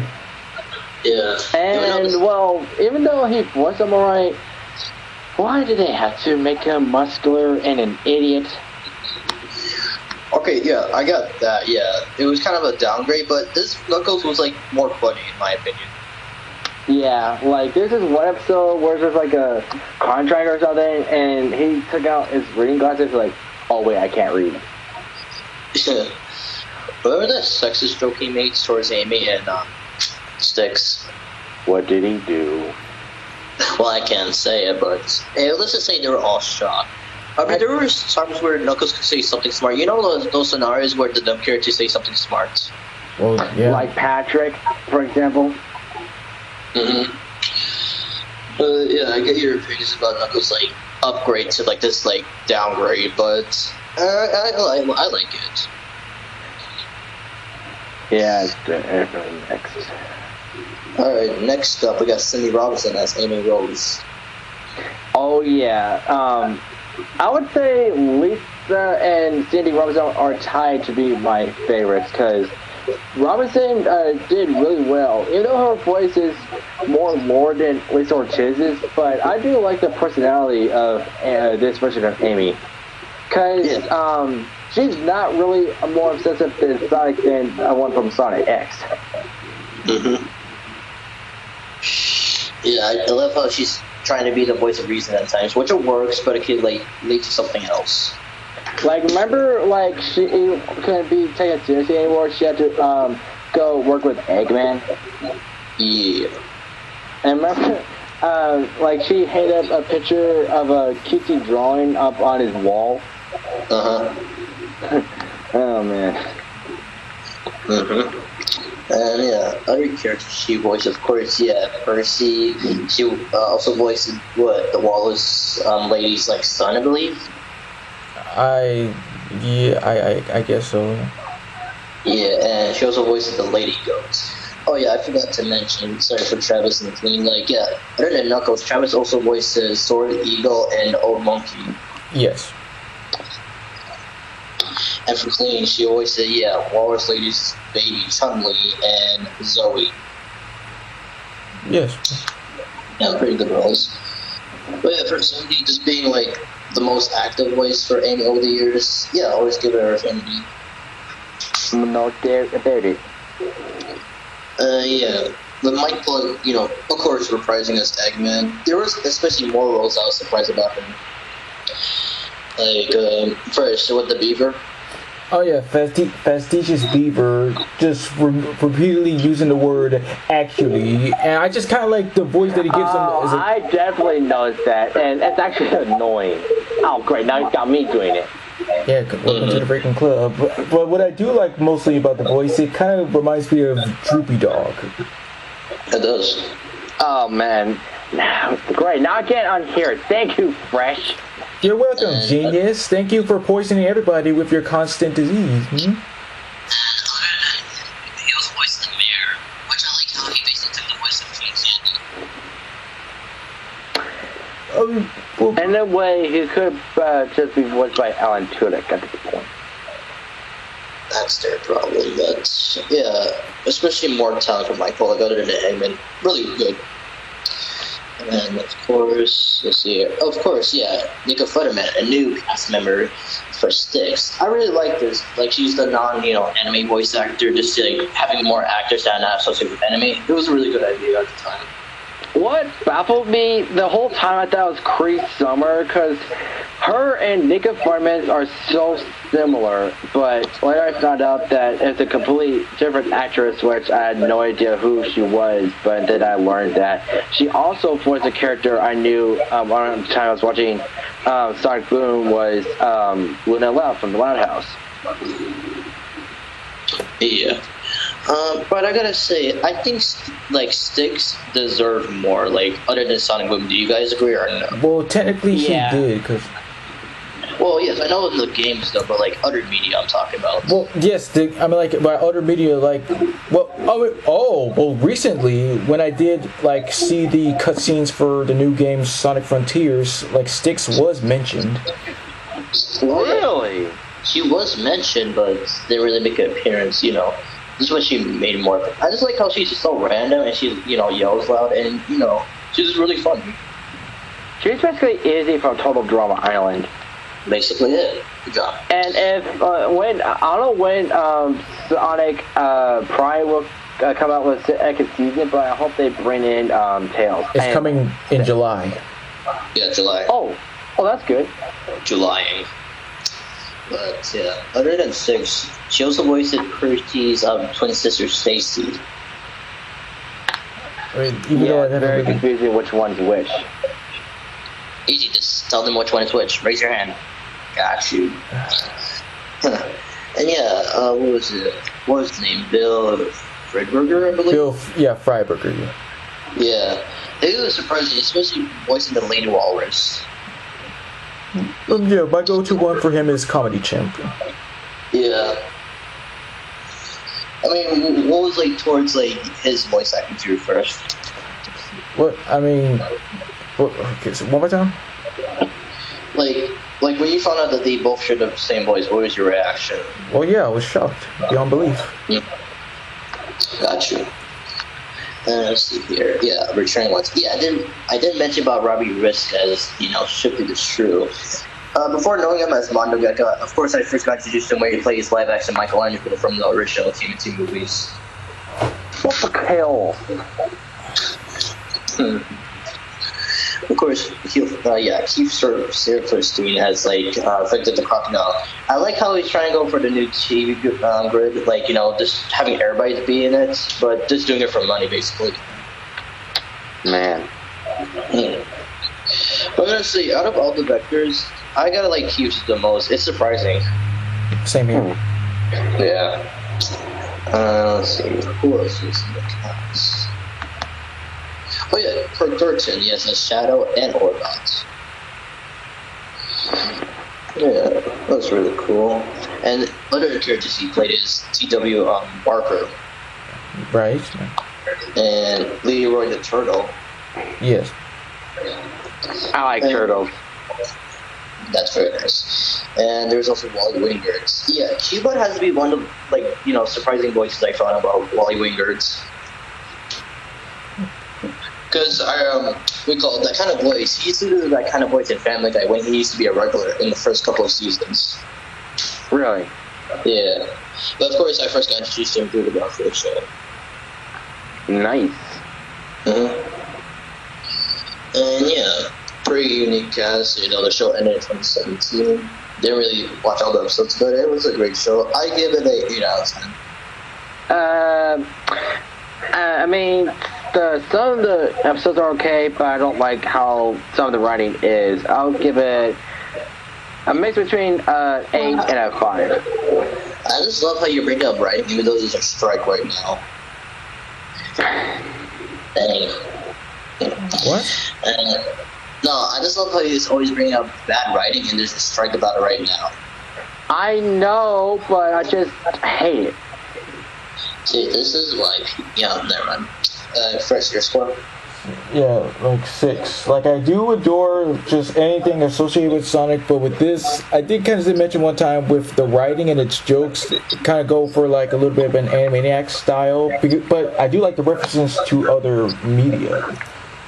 Yeah, like, one time where Sonic was, like, bandaged up and is, like, being trapped by this fanboy, and Sonic mentioned about Tsunami. Well, that's only half of it. It's like in the Frog episode, Eggman did say snooping as usual from Adventures of Sonic the Hedgehog. See the news. And then cliffhanger. Goodbye. Alright. Cliffhanger, hanging from a cliff, and that's why it's called Cliffhanger. Okay, Sonic Prime. What is there to be said? I do consider this the best Sonic show ever. It channeled everything. The action, the characters, the story, the colors. Yes, they strike so much. And it's a good idea. Of course, Sonic being his usual reckless self just shatters this freaking gem that the shard. It just takes him to all different dimensions, alternate universes where his friends and Eggman just changed up. And well, it was kind of a little bit of a bummer for it to have 8 episodes, but I guess it's kind of starting out like Family Guy. They started short, but then they later just build up. And I'm stopping. That's what I have to say again. Sonic Prime, when I first heard about the project, yeah, it was like another show, because it's been years since the last show happened. And what was more like surprising that they're going to have a new cast with, and this particular a Canadian cast. Yeah, and what's really awesome that Fresh predicted one of the cast members, which is actually born for Tails, and I knew that she's gonna voice Tails. Yeah, I saw your comment on our channel, Christian. I knew it. But I didn't predict Amy. I should have had her in my own mental episode for Amy Rose, Channing Chen Ken, but she eventually started voicing Amy, but and also Bliss didn't project her either. I should have had Bliss add her for Rouge the Bat for Ornamental, consuming Evans, where she voiced her in the show. Well, it doesn't matter. Like, otherwise, what do you call it? I love how we talk about the side characters, but let's talk about the main man himself, Sonic, who's voiced by Devin Mack, who's the second black actor to play Sonic. Yes, that is pretty dope. And yeah, my introduction was, Full Drummer Armor, where he plays Chef. Mine too. Ditto. I agree. But yeah, his Sonic voice, surprisingly, it matches Roger's. Exactly. It's just like he's just challenging that, but once again, still trying to like make it his own to not make some comparison. But he does come out as a really decent Sonic. It does, and surprising because he has his own YouTube channel. Does he? Yeah. And the first day they announced Sonic Prime, he legit did a live stream about him being the voice. Yeah. But yeah, the other cast members, I've heard the voices. Ashley does really good with Tails, surprisingly. Amy, really good. Rouge. Big Cat and Shadow having the same voice actor was really surprising. But go ahead. The guy that voices both of them, Ian Adlin, voicing Big the Cat and Shadow the Hedgehog. He's also known for playing Thor sometimes in Marvel projects. He also played Beat in, Sausage Party. But what do you thought of his version of Shadow and Big Fresh? Well, yes, they stood out really good. Now, a really shocker was Eggman, being voiced by Brian Drummond. And he did excellent. It almost kind of sounds like he sounded like Mike Pollock's version here and there, but yeah, he nailed it. I love how he went to an upgrade for those Knuckles, not Eggman. I like that too. Yeah. Well, other than voicing Sonic, Devin Mack also had the honor of playing Orbot and Cubot. Yes. But yeah, this them going to different universes or anything like that. I like the plot of that. Yeah, and it's basically Spider-Man Into the Spider-Verse. It's just Sonic-verse at this point. Yeah. And what do you think of the council of the Eggmans?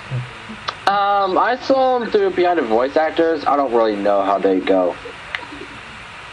But out of all the Eggmans from the council, which one has to be your favorite?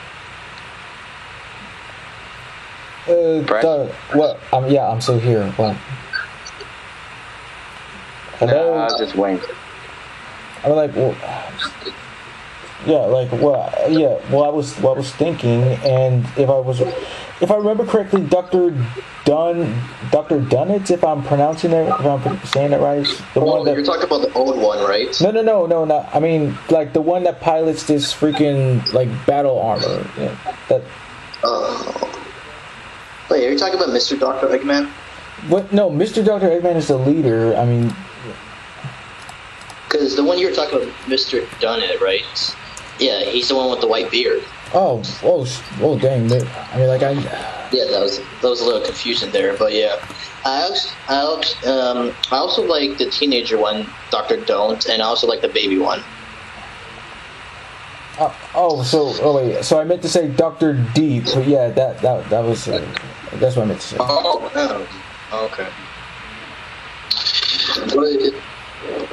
But who was really surprised they had a YouTuber in one of the episodes?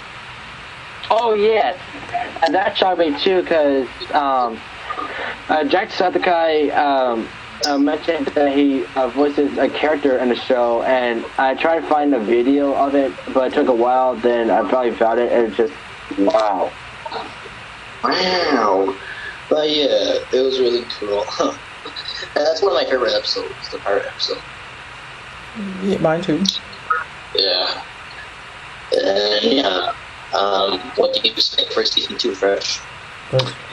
Well, I just hope that if there's any other dimensions or any other way for Sonic to get back home, just something to stand out more, something to just really make something unique with this show. Well, what I really want is more characters to be added, like Cream, Blaze, Silver, maybe the Chaotic Crew, maybe Sticks. I see. But yeah, for this show, Infinity. I don't really see it because I don't have Netflix, but I'll give your word for it. Yeah. Alright. Now, okay, since we're done with shows, what's the next topic? Alright, now it's our favorite, like, Sonic characters. There's a bunch that I like, but it's narrowed down to, like, top 10. So yeah, if I go back here. Alright, number 10, I have to say Big the Cat. Although he can be stupid at times, you gotta admit, he's the most innocent. Yeah. That is like those moments of him and Froggy. Alright, number 9, Dr. Eggman. Come on. He's like the best villain of the franchise. Well, yeah, he's like the main villain of the franchise. Number 8, Sticks the Badger. I wish I could see more for instance from Sonic Boom in the game, but still, this is what she makes a return. Number 7, Shao the Hedgehog. I just like him just being the enemy of like Sonic sometimes, but it's pretty funny of the rivalry. Yeah. Number 6, Amy Rose. Although she can be a little uptight with Sonic at times and just being so clingy, she's still like understandable at times. Yeah. Number 5, Vector the Crocodile. I just like the voice in general and like how he plays out with the team. And I like how somebody said, "Hey, does this like character sound like Frank Oz a little bit?" Yeah. Number 4, Sonic the Hedgehog. Yeah, Sonic. I consider many traits of Sonic like very cool, and this is like his style of eating, especially chili dogs. Well, what he likes to does do Sonic Underground. But yeah, I just like he got more attention over the years, and just him and Mario just having this kind of rivalry with Sega and Nintendo. But I just like when they both combine for Smash Brothers. Yeah, and the Olympic Games. Number 3, Q-Bots. Yeah, although he can be stupid at times, I do just like his funny moments, especially the voice. Yeah. Yeah. Number 2, Knuckles. Yes, at first, he doesn't really get along with Sonic that much, but at times he can be understandable too, especially their big fights here and there, but I just like his humor. Yeah. And number 1, Espio. Espio, I first saw him in Mario Sonic Olympic Games, and I gotta say, he had a really cool design in my opinion. Always does. No doubt. Yeah. When I was a kid, what his horn kind of reminded me of? Like what? Okay, because there are all kinds of like different narwhals, and his kind of reminds me of a yellow one. Oh, right. Yeah. And what do you call this? What else could I say about SVO? I mean, he's just very serious at times, very mature than Vector, as I said before, and I just like how he's badass. Like, that's it. Like, that's my top 10. I don't really have a top 10 because I only have a few favorite Sonic characters. We'll just say them. Alright. Sonic, Amy, Cream the Rabbit a little bit, Cosmo, a little bit of Helen. What else? Oh yeah, of course, Metal Sonic. He's my boy. Am I missing? Did I say Amy? Think so. Well, I'll say Amy anyway. I think that's it. I think I like 6 a little bit, but that's basically all. Alright. And you first? Well, I guess I only managed to just found just 9, so of course there's Blaze, Silver, Team Chaotix, Amy, Knuckles, Tails, Eggman, Shadow, and Sonic. Very good. Nice. Alright. Now to the next topic. To Sonic 2, where things honestly got really instantly better. And I say that because, well, of course, the addition of Tails, and, well, mostly some of the more special stages, including the one special stage itself where you just race to see like who gets the most rings or survives. You know, if you ever played it. And like one of my most favorite levels, of course, Casino Nights. It looks freaking fantabulous. Cool. And up until about Sonic 3, where we got introduced to Knuckles, first being portrayed as an enemy because, of course, being duped by Eggman into thinking that they're gonna take the Emerald. But Knuckles then later became one of Sonic's most best and strongest friends and rivals, but still... yeah, and now Sonic, Tails, and Knuckles are a great team. In fact, they are primary colors, red, blue, and yellow. Yes. And let's see. Okay. Oh right, still in Sonic Mega Collection. One of the most addictive games I ever played was Dr. Robotnik's Mean Bean Machine. I've heard that a lot. And wow, it took me like, strangely enough, it's the only game on here that I actually did beat, and it was so freaking worth it because it's one of these games that just goes faster and faster and harder every time you go. And lastly, the only good Sonic game on there was, of course, Sonic Spinball. I was just obsessed with playing that so many times. Wow. Yeah. And now moving on to the what? Never mind, go ahead. No, wait, just say it. I was gonna explain like the games I play. Yeah, like that's what I was gonna say. Like, okay. So when it says Sonic games, before actually playing them, yes, I did say I first played with Sonic characters. Well, Sonic in particular, and Super Smash Bros. And yeah, it was worth it. Yeah. And then my first official one was Secret Rings, which I played in the Wii. And yeah, I didn't finish the game, but I saw a really awesome in that game. I didn't think so either, your mic. Hey, Tom Hardy, your mic. Alright, go.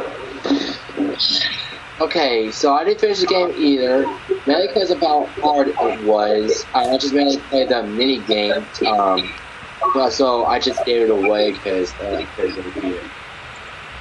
And I believe that was an introduction to a new character. Who? Like, well, like, was it like, what was her name? what, Shara? Yeah. I thought she was a really cool character. Well, other than her, there's also Eraser Jin, the main antagonist of the game. Of course, yeah. And yeah, this is how I got introduced to Jason Griffith's Sonic at home. Interesting. Yeah. But what I like most about that game, like yes, many of the Sonic games, which we will mention, I mostly watched the cutscenes, movies of them, and not really the games, because, well, it just depended on me. Like, of course, Sonic Unleashed is my #1 go-to game, but like, the one thing I like about this game is, of course, Sonic's transformation into Darkspine Sonic. Yeah. Those were the times. And eventually, there were some apps on the phone, and one of them were Sonic Dash. Basically, it kind of gives you Subway Surfers and what was it, Tempo and Run kind of vibe, because you're running from like Eggman or like other like villains. And yeah, you can choose a selection of other characters. That's what I also like. But the second Sonic Dash, I didn't really like it because it was now continuing as Sonic Boom Dash. Oh, well, now when you put it like that, it does sound a whole lot exciting. Yeah. Just as I prefer the original game because it was more unique and you could go to like other places and live differently. It was in bios and everything. Yeah. And what you call it, other than Eggman and Zan was also one of the bosses. Really? Yeah.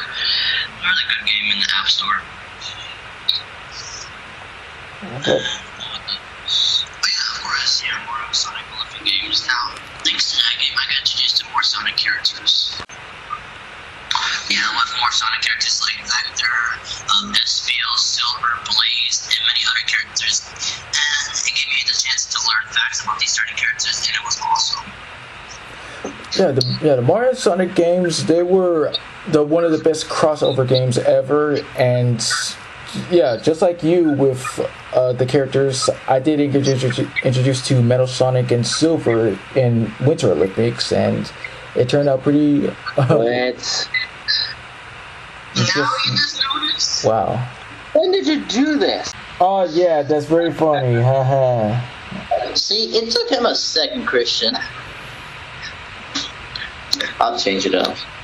But it's fine. But yeah, how I got introduced to Mario Sonic to begin with, like I read it in a magazine and I was like, oh, this looks cool. Look at that, Team Mario, Team Sonic. I was like, oh, this is nice. Wait a minute. I just not noticed that it says host for Blitz. How'd you do that? Oh yeah, it's a new update apparently. Like you can get your own creative, like basically what you are for. So like, let me do this to you, Christian. You go first. Okay. Well, since you're the host, like you, Well, I did say I'm a host, but you're the leader. sure. Okay. Well, yes. Where was I going to begin? Like, yes, I first played it on DS, but then when I played it on Wii eventually, I was like, all right, this is fine. It's okay. Yeah. I mean, I prefer it on the Wii because that's where I first played it. Yeah, Olympic Games, this is basically my only Olympic Games I played. Eventually I'll get the other games, but for now I don't.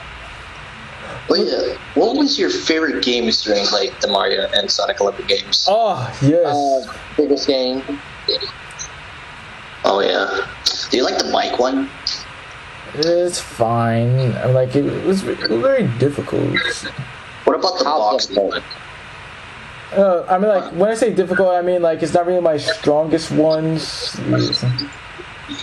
What about boxing?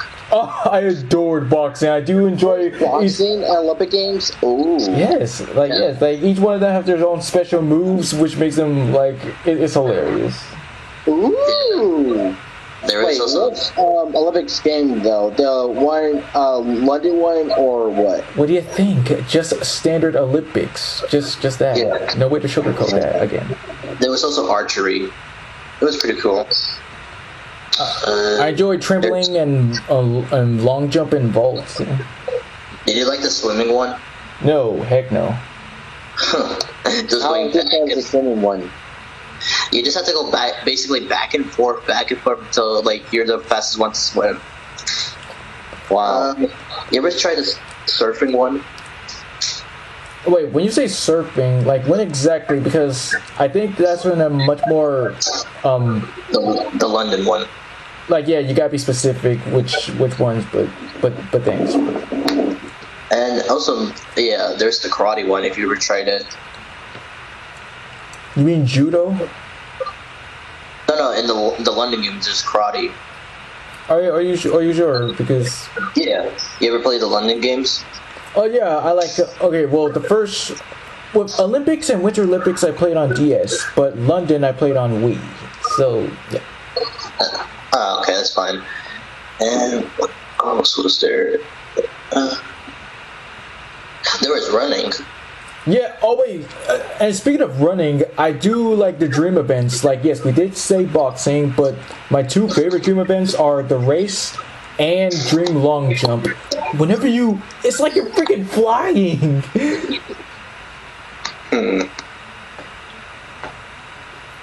Hello. No, I'm still here. I was just thinking of other ones that were games. Let's see here. You ever tried the baseball one? Wait, there was baseball? Yeah. But they eventually brought it to like the London games as well. Wait a second. No, I mean like I don't remember it being baseball there, but in London I did enjoy like uneven bars. I enjoyed the music. Yeah, the music was great too. I wish you could do more of these Olympic games. It was fun as hell. Well, they still did make new ones, even adding unplayable characters. Yeah, but that's Yeah, been but a past. That was like a long time ago. What did I say? For the sickest part, I do like her theme song in that one. Oh yeah, that's what you used for most of your videos. It's pretty catchy. It is really catchy. I like it. It kind of gives me like you know the music in the beginning of Monster Inc. It kind of gives me those kind of vibes. We all know that the Monsters Inc. theme is amazing. No, really? I thought it was a new trend. Catch me outside about that. But what I really do like about like later Olympic Games is the win animations. You get to see how the characters play off of each other, and I like that. Like having like there being a connection. Yeah. All right, so are we done with what? Oh, I was supposed to say yeah, we're done with that. Alright, so well, of course, yes. My number one go-to is Sonic Unleashed, where I played on PS2, and well, it was everything. It was everything. It was the definitive for. They went so hard with this. They went so hard and so mixed because people seem to not enjoy the Werehog levels because slower, but the action was great. You get plenty of combos. I couldn't even get past the first Werehog level. It took me way long, but it was worth it. Really? Way long. Yeah, you're funny. But I do have to agree with you with Sonic's new transformation as a Werehog. I really like the design. Yeah, and it is really cool to use. I mean, I haven't really played it ever since I first played it, because I only played like the first part of it, but I still think it's a great game. And yes, Christian, like the part where I did say like I couldn't get past, it was one part like move the analog stick twice in the same direction to do a dash. I was like, what? Because oh yes, he needs to run on all fours because he's bestial. Wow, oh my, how stupid of me. But yeah, it's mostly some of the boss fights, especially at nighttime. That music where you fight the Dark Gaia Phoenix and Dark Murray and Dark Guardian.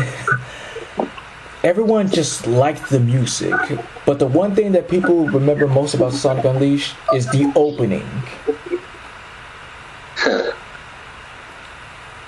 And yes, like really, it's really good to look at. You see Sonic in action become Super Sonic, and then, well, Eggman managed to capture him and turn him into a Werehog. Also, I just want to point this out, like, mentioning other actors, like, just to pause, like, not to pause, but this accent is towards you, Fresh. What did he got of Ryan Drummond's version of Sonic? Oh, right. Yes, he's the one that is everyone's go-to, because they say that he perfectly captured Sonic's attitude, and I'll admit the voice it's really good. It really does make you believe, oh yeah, he is cocky but still heroic. And this, asking again, yeah, other than Sonic, what was your take on his version of Knuckles? I was like, okay, that's nice. But what really shocked me was when he played Metal Sonic. I remember you posted this video on your second channel where he was in the movie Bring It On. Yes. And what's the story about, like, you know, he was supposed to play Sonic in Sonic X, but he couldn't because due to, like, you know, location. So, you know, he recommended Jessica Griffith.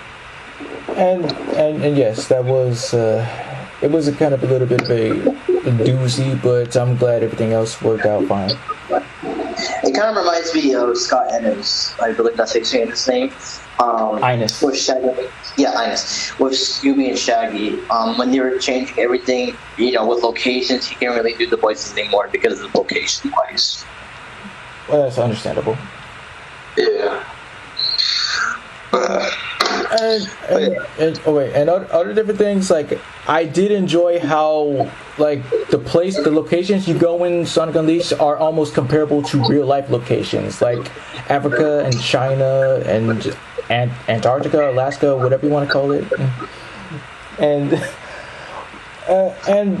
another people's concern is Chip. I did enjoy Chip. I didn't find him really that much annoying, and the story about the truth about him, it's really interesting. I see. Okay, other games. What did you thought of Sonic Freeriders and Sonic Riders itself? Okay, well, I first started with Riders. What I did enjoy is the freaking intro. I first listened to that when I went to this website called Sonic Central. It is so dope. And let's see, the Babylon Rogues, yeah, they were like potential rivals for our group. And let's see, my favorite level is Splash Canyon. The music is bombing. And well, that's all I really gotta. That's really all I gotta say. And Jason Griffith, he. Oh right. During that time, the voices for Sonic, Tails, and Knuckles were the Babylon Rogues. That's clever. Yeah. I mean, except for, of course, Wave, because she wasn't voiced by. She was Bella Hudson. Yeah. And Zero. Oh, go ahead. Yeah, Zero Gravity was alright. The movie was great, but Free Riders, that's where everyone just hated it. So. Well, it's the controls. Like, it is okay for you to move with your body and everything, but it just doesn't really respond to it. And the cutscenes, they were all stilted and cheap, and well, the plot, it was just dumb. Wow. I see. Let's see. What was it? I just had it. What did you go to Sonic and the Black Knights? Yet another one. Yeah, this is where it was called the Storybook series, where, of course, what I do like about these games is that, like, some of the characters take on the persona of, you know, the notable characters in these respective stories. So, well, basically the story of King Arthur, and it does turn out that this version of King Arthur is all evil, which is, yeah, that's kind of cool. But recently, it all turns out that Sonic himself was actually King Arthur this whole time. Plot twist. Yeah, it's cool. And it was also interesting for, like, what was it? Blaze, Knuckles, Silver. I mean, yes, even though Silver was there, but he was just not really part of the game. It was Blaze, Knuckles. Oh no, I'm sorry. Go ahead. Yeah, it was Blaze, Knuckles, and Shadow as the three Knights of the Round Table, and that was really nice. And I was about to ask, out of all the armors, which one did you like the most?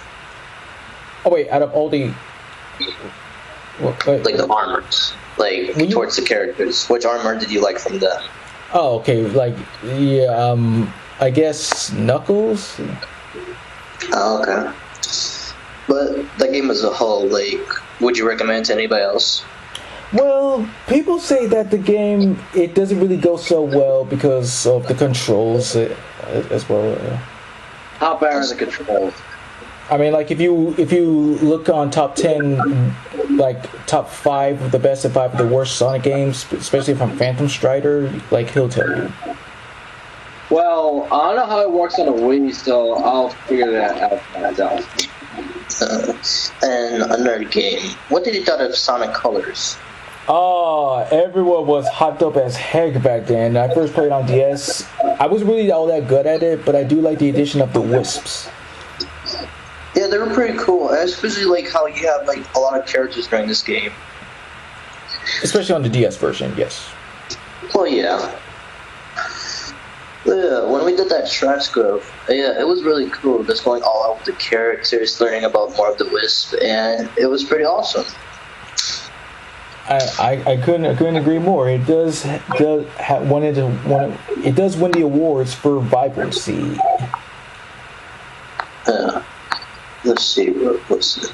It's gonna go back here. Oh yeah, Sonic Generations thoughts. Yes, 2011 was a great year during that time.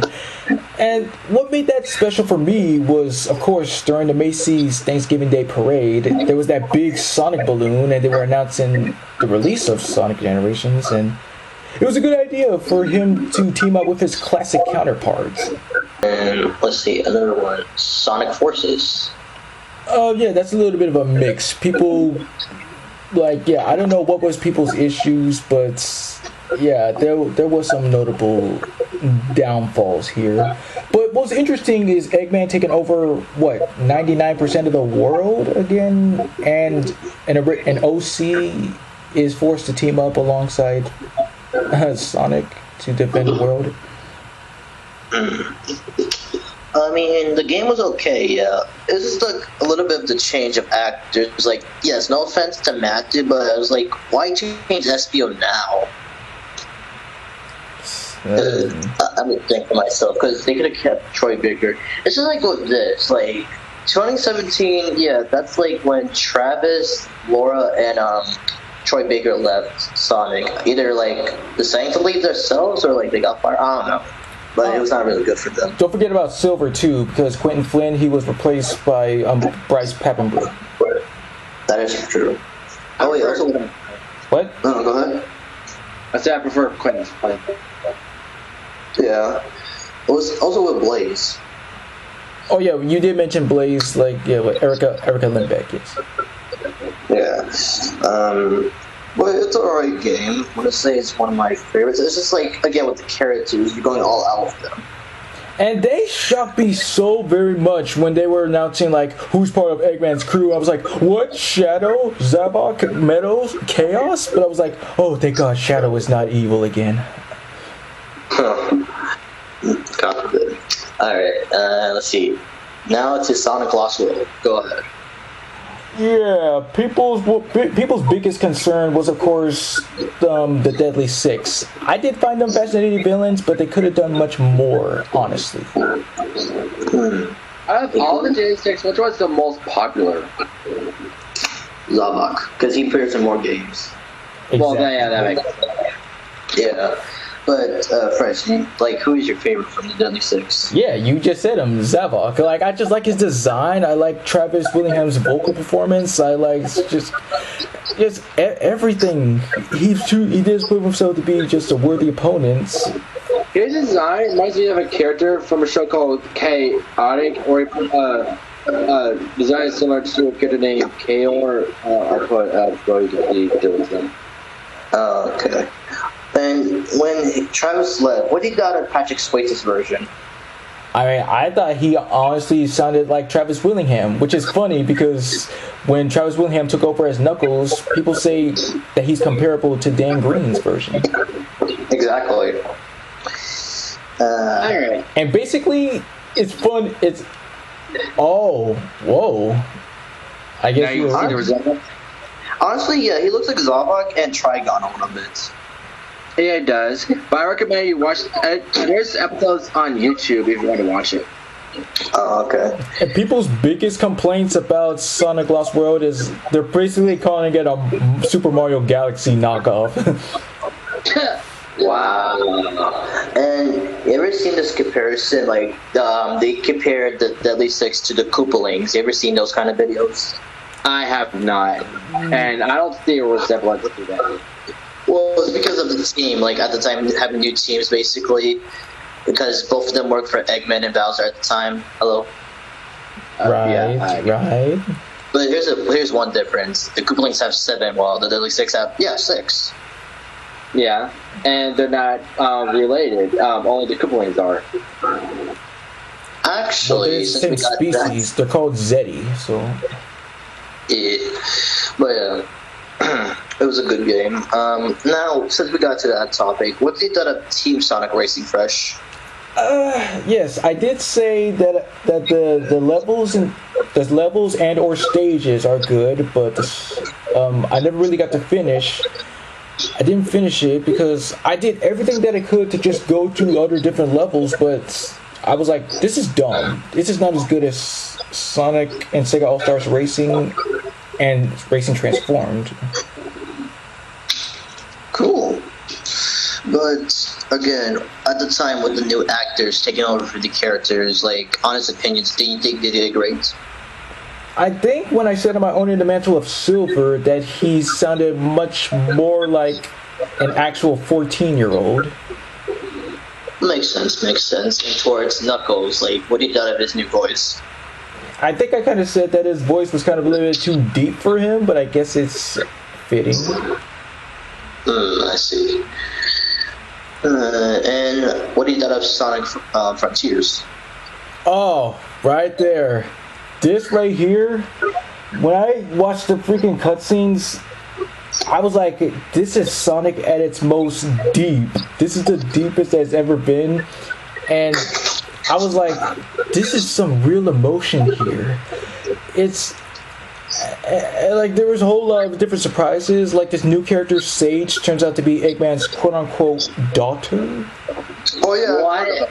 Yeah, because my brother got that game for his birthday, and he played it in the Nintendo Switch, and I saw a gameplay of that. It was really like shocking. Okay, I was not expecting that from Sage. But what kind of baffled me was like, what's wrong with Roger's voice? It's like his voice got deeper. Maybe he's channeling his inner Batman. What? One at a time, please. But what? Oh, I said maybe he's trying to channel his inner Batman a little bit. I'm just saying. Wow. Okay, that's a good joke. And Christian, you? I was gonna say maybe over the time his voice got older. That's probably why. Nah. Well, Roger sounds like the same always. Well, he's not. Well, he's not wrong because after Jason Griffith was done with Sonic, they did cast Roger Craig Smith as a much more way to make him sound quote unquote older. So he's not kind of. Well, I'm just saying, because with Roger, as extreme talent. Also, since we brought up Roger Craig Smith, can I bring up that one kind of like, what was it? Sad, like, thing about him, what happened in 2021? Oh, right, that incident, yeah. Yeah. Okay, so back in 2021, it was announced that Roger was not voicing Sonic anymore. Basically, they were trying to find a new person to voice Sonic. Oh, yeah, I forgot about that. Fans were devastated. Even like Fresh posted a video about it. Yeah, like I was just listing down who else would voice Sonic, but right up until then, like when I went to Wikipedia, it said that he was retired, but when I went back there, I was like, you're so, like, Wikipedia or internet, you're just so stupid to make people believe this. Oh yeah, because I remember this one day, by accident, I didn't know you were watching a movie, but I sent you a video on Instagram that Roger did confirm that he's not retiring from acting, that he's still doing voice acting. Yes, thank God. Yeah, but after a few months happened, it was revealed that they couldn't change Sonic, so they just kept Roger, which was a really good idea. Yeah, well, I mean, the one exception was in the Canadian show Sonic Prime for David Mack. So. That's different. Yeah, that's different, but it's just glad that, he's still voicing him, But going on with the other games, let's see. Any other games to play, Fresh? Okay, I did say some of them I played, some of them I didn't. So, let's see. I know that people might hate me for this, but we just gotta discuss to get over Sonic 06. I'm sorry, would you like to point out to the microphone? Yes, we all know that Sonic 06 may be like the worst game, well, during the time, because another different game surpassed it, but we'll get there soon. And I agree, yeah, the controls, some of the bugs and the glitches, and the stupidly long time for you to actually play the game. Like, you're just waiting and waiting, be like, come on already! And the fact that they ruined Eggman's design. Yes. Yeah, I was gonna bring that up. I was like, why did he look like this? Like, yes, we get that he's the only token human, but Jesus, you don't need to go this far. And it's definitely an oh my goodness Squidward situation. But of course, there was that new character, Princess Elise. Yeah. Oh, don't get me started on that. So there's basically a thing with her and Sonic that fans really hate about. Especially the kiss of life. Damn, Amy got jokes after that. Nah, I'm just like, well, Wait, was Amy even in that game? Yes. Did she get Jaws at all? No. Yeah, that's the whole problem with these games. Like, everyone is just so out of character, especially with Sonic, I heard. And Amy, she was just totally cool with that kiss. What? Yeah. Okay, yeah, I agree. That shouldn't happen. If it was in character, I'd be like, Sonic, why did you kiss her and not me? That's But about maybe in the game. Oh, I'm totally fine with the Sonic going on. But no offense to Lacey Chabert. Her performance was kind of good, but the character, I'm sorry, man. It can't be done. And that's another thing. Go ahead. Well, like I said in another stream, I'm glad this game didn't go on a Wii. I would never play this game. Well, we'll find out. And that's another thing that people hate about her. She's too much of a damsel in distress. She just keeps getting kidnapped throughout the entire game. She's just basically Princess Peach. Whoa. Peach can hold her own. Peach, how dare you? She can hold her Well, own now. you kept saying that she gets kidnapped 24/7. No, okay, look, that's different. The Mario This, movie. okay, I was gonna bring up the Mario movie where she's not, the damsel in distress. So I got you there. and look, what's different about her and Peach? Like, yes, Peach, she proves herself to be much more than just a princess. And what I said about Elise, I said that she keeps us multiple different times in the same game. Like, we all know that Peach always gets captured, but that's in just separate games where it's different ideas. But this is different. Like, you get that? Yeah, that's just bummer. It's like she wants to get kidnapped in order to go like Sonic, oh save me, I'm in love with you, kind of deal. Yeah. And what do you call it? And Lacey Chabert, she was the first actor that worked for live action animation to voice a certain Sonic character, which was really shocking. I agree. Yeah. Yeah. But, And go ahead. And also, like, another different character, Methless the Dark.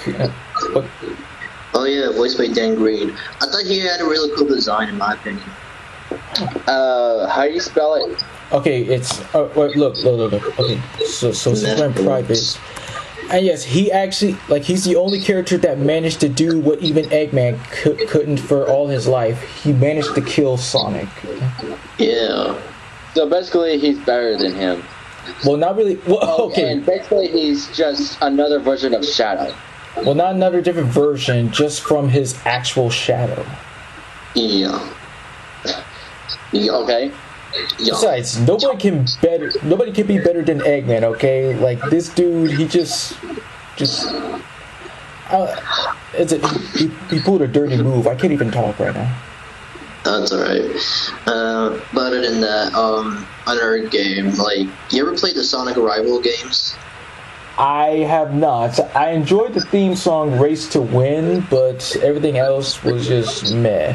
People didn't like, I guess, the second one, I think, and Yeah, I do agree that Silver was kind of like a little bit of a jerk. So. Well, it's just his attitude, and it's like when I got introduced to him in I said Olympic Games, but when I first learned that Sonic 06 was his first appearance, and I was like, dude, you trying to kill Sonic? You're sick in the head, dude. Other games that, yeah, he was also in Lego Dimensions.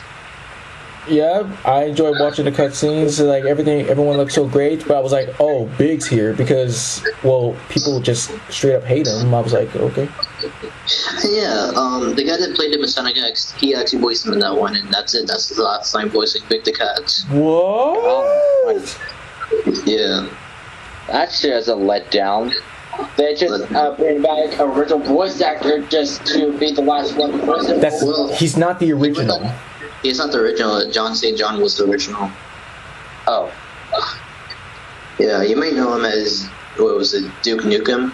Yes, he's said to be just this awesome baddie dude, but then when he voiced Big, like, he even didn't like voicing him, and he just quit. Oh, yeah. I seen this interview, yeah, he was like, I fucking hate him, and all that. So dumb. But he did it anyways. And then when fans say, can you do the voice, of course he does it for the fans. But you should see him doing like the Duke Nukem voice, because I remember this one video actually where the guy gave him the phone and he was trying to make a call to his dad, and basically what he was trying to say is like, it's Duke Nukem, pussy. Yeah, I did. It was awesome. But in addition to voicing Big, he also did voice Omega, and it was pretty nice. Oh, Sonic Heroes, it deserves a mention. I do like that. Well, even though I never played it, but I know about it. Yeah. Well, good to hear. Like, this is where the mechanics about like a 3-player team where you have a speed type, power type, and fly type. I like that, where you just need to know which one to use at a certain different situation, and Sonic Heroes, Sonic Heroes. especially the theme song. Yes. Yeah. And again, with this game, it had active characters that you could vary from. Especially like learning how to control especially with Team Chaotix, like them having their moment to shine in this game. Wait, yeah, their song, Team Chaotix, wasn't it also in this game, their song? Yeah. Oh, that was the best. Wait a minute, like out of all the songs, their song had to be the best one. Yeah, during the time when I first played as them, I was like, yeah, this is dope. And I do enjoy their team attacks. Like, Team Sonic is, of course, my favorite one. And let's see. And, of course, the music, I do like the battle during the Hedgehog and Grand Metropolis. Man, good God. And let's see, what else am I missing? Oh, yes, I first got introduced to Sonic Heroes in the extra section of Sonic Mega Collection, and I also saw like the prototype version where you get to see the behind the scenes of it. It's pretty cool. Let's see, other different Sonic games. I enjoyed Sonic Rush on DS. The first appearance of Blaze the Cat and Eggman Nega. Oh, right. Yeah, he was fun as hell. Yeah, and his voice, it sounds like a much more scratchier version of Eggman's voice. Yep. What do you call it? I know this is not a game. Can I just mention how he appeared in Let's Be Heroes? Oh, wait, even though he did... go ahead.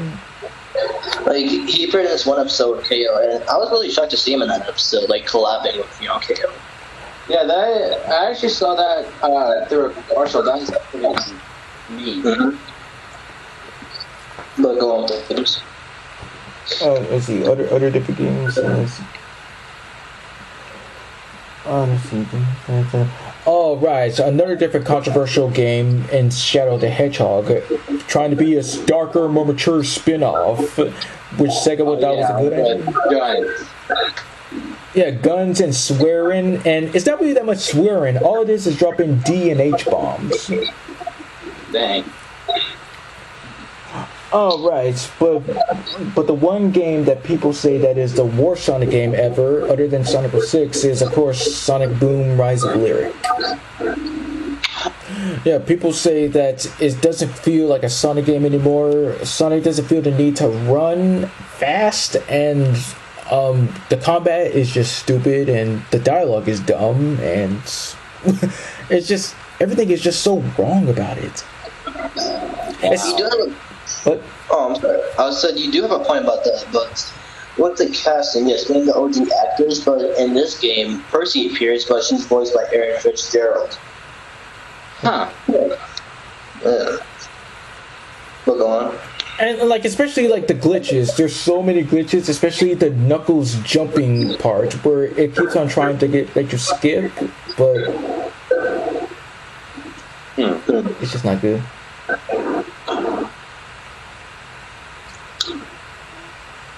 Let's see, anymore?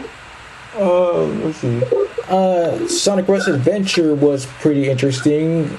I do kind of like how like there's robot pirates. That's kind of like something original, and the new character of Marine the Raccoon, she was pleasant.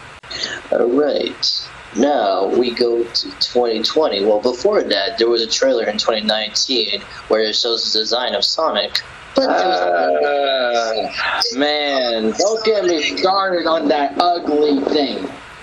ugly Sonic, and basically it was supposed to come in 2019, but since everybody hated the design, and they had to like do some more production and all that, and it came in 2020. Well, I'm glad they listened to the fans and they didn't go out with that monstrosity. It's like, yes, I know you want to go realistic, but not that realistic. Jesus, you made him look like a rat. Yeah, it looks like a bootleg. But yeah, the redesign was better in my opinion. Yes, everyone's gonna use that. But yeah, first seeing the live action Sonic trailer when it was like redesigned better as ever, but just seeing how Sonic got like a live action movie at the time was pretty unique. And yeah, even before I saw the live action movies, there was like a short film about it, and it's on YouTube with Jaleel White returning as Sonic, and he still did awesome, but it's fine. You see certain faces here and there.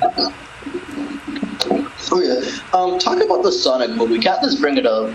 Yeah, I saw this one video. It was with Troy Baker and Roger Craig Smith. Basically, Troy Baker was so excited for the Sonic movie, right? And he decided to like bring Roger. He was like, "Yo, I'm so excited! You're gonna be in the Sonic movie." And then Roger was like, "I'm not gonna be in the movie. That's Ben Schwartz."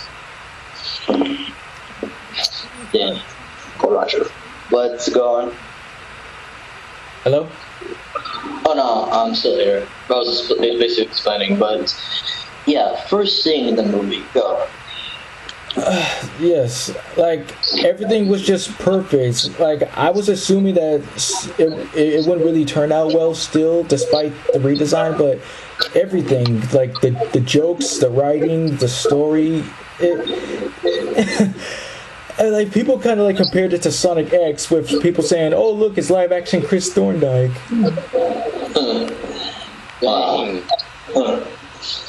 And the idea of having more like new people on Sonic, I think that's a good idea. Especially showing the origin of Sonic as a baby. Yeah, right there. Yeah, it may be kind of like sweet at first, but it's just very sad and emotional. Like it gives him more character, because in this version he's just portrayed as a straight up kid, like around 13 or 14, and it's just makes you feel for him. Yeah, fun fact, the kid that voices Sonic, via Baby Sonic, he voices Spider-Man and Spidey and his Spidey friends. Really? Oh, is that so? Yeah. Yeah, it was really sad. Yes, I agree. But yeah, what was most surprising was Jim Carrey's performance as Eggman. Oh yeah, he did really awesome. He owned every scene. Later, haters. Yeah. The first movie was definitely something. Like, it was the best. But not until we got the second movie. Now, before we talk about the second movie, of course, it revealed that Knuckles was going to be in it. And of course, in the post-credit scene of the first movie, we saw Tails, but he had a different design at the time. Yeah. But with Sonic the Hedgehog 2, they were doing casting, and it was rumored that Jason Momoa was going to play Knuckles at first. Yeah, that would have turned out really awesome. Like, he needed another timeless honor, but Idris Elba, when he took the mantle, he just made the character even much more badass than he ever could. Exactly. Yeah. I was pretty shocked. I was like, "Who's this actor?" I was like, "Oh, it's the guy from Zootopia." I was like, "Oh, he definitely did great," especially learning that he was also Shere Khan and everything else. Also being in Marvel, he definitely did portray the role as good. I especially love the scene where he's like reading the text. He's like dot dot dot dot dot dot Yes. But what was more like memorable about this is that they brought back Clean O'Shaughnessy for Tails. Yes. Well, of course, because she's very iconic for Tails. I'm glad they brought her back for it.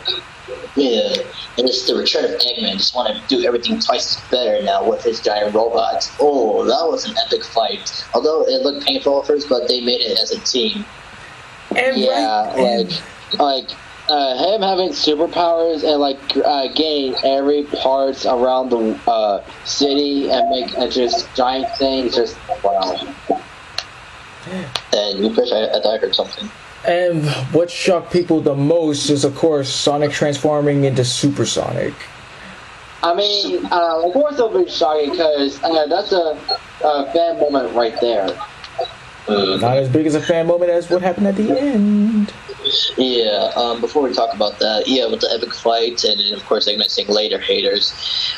This film was awesome, but it was pretty sad because this might be Jim Carrey's last, role ever. However, once again, he did say that if a script is good enough, he might return to it. Might be a strong word because, again, if you go on Wikipedia and it says retired or former, then that means he's done. If you go to Wikipedia now, it's just the same.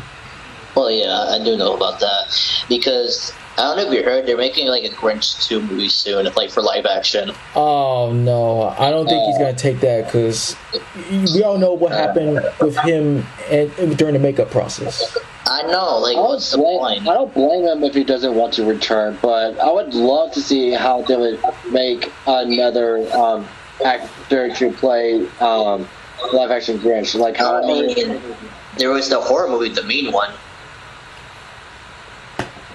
Oh. Remember when there was that rant about people making horror movies from like OG like projects, like the one about Winnie the Pooh? Yes. Oh, yeah.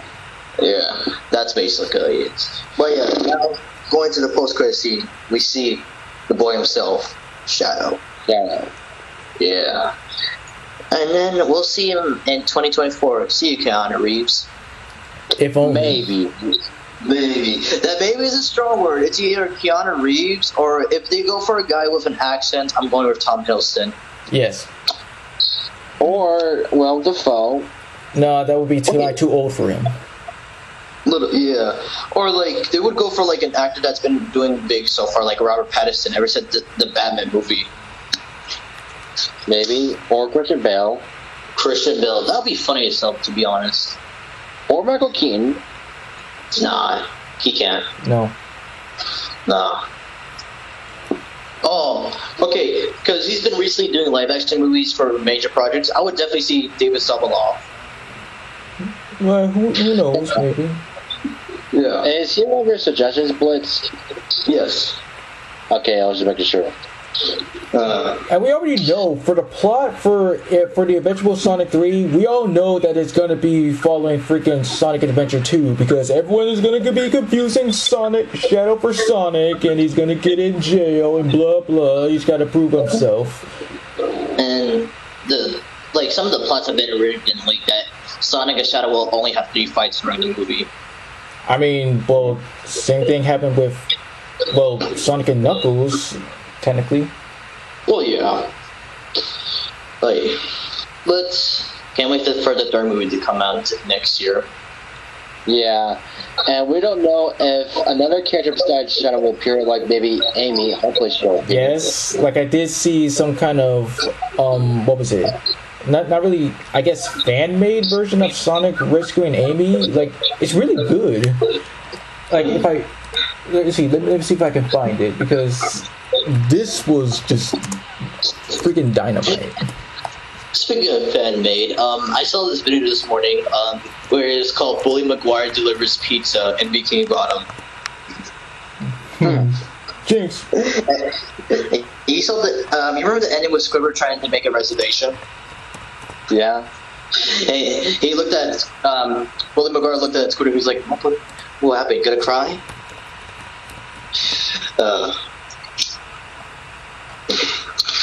For the Sonic franchise itself as a whole, it's a pretty good franchise, especially from Sega. It was a good start, and it's still a good start from the beginning, and now look how much it's made. Yeah, definitely. Is that all from your side? Yeah. Okay, well, yes, my top favorite gaming franchise of all time, and everything true to, is just, I can't, there's no other way to say this, but it just shaped me up into so many epic things, and I still just own it.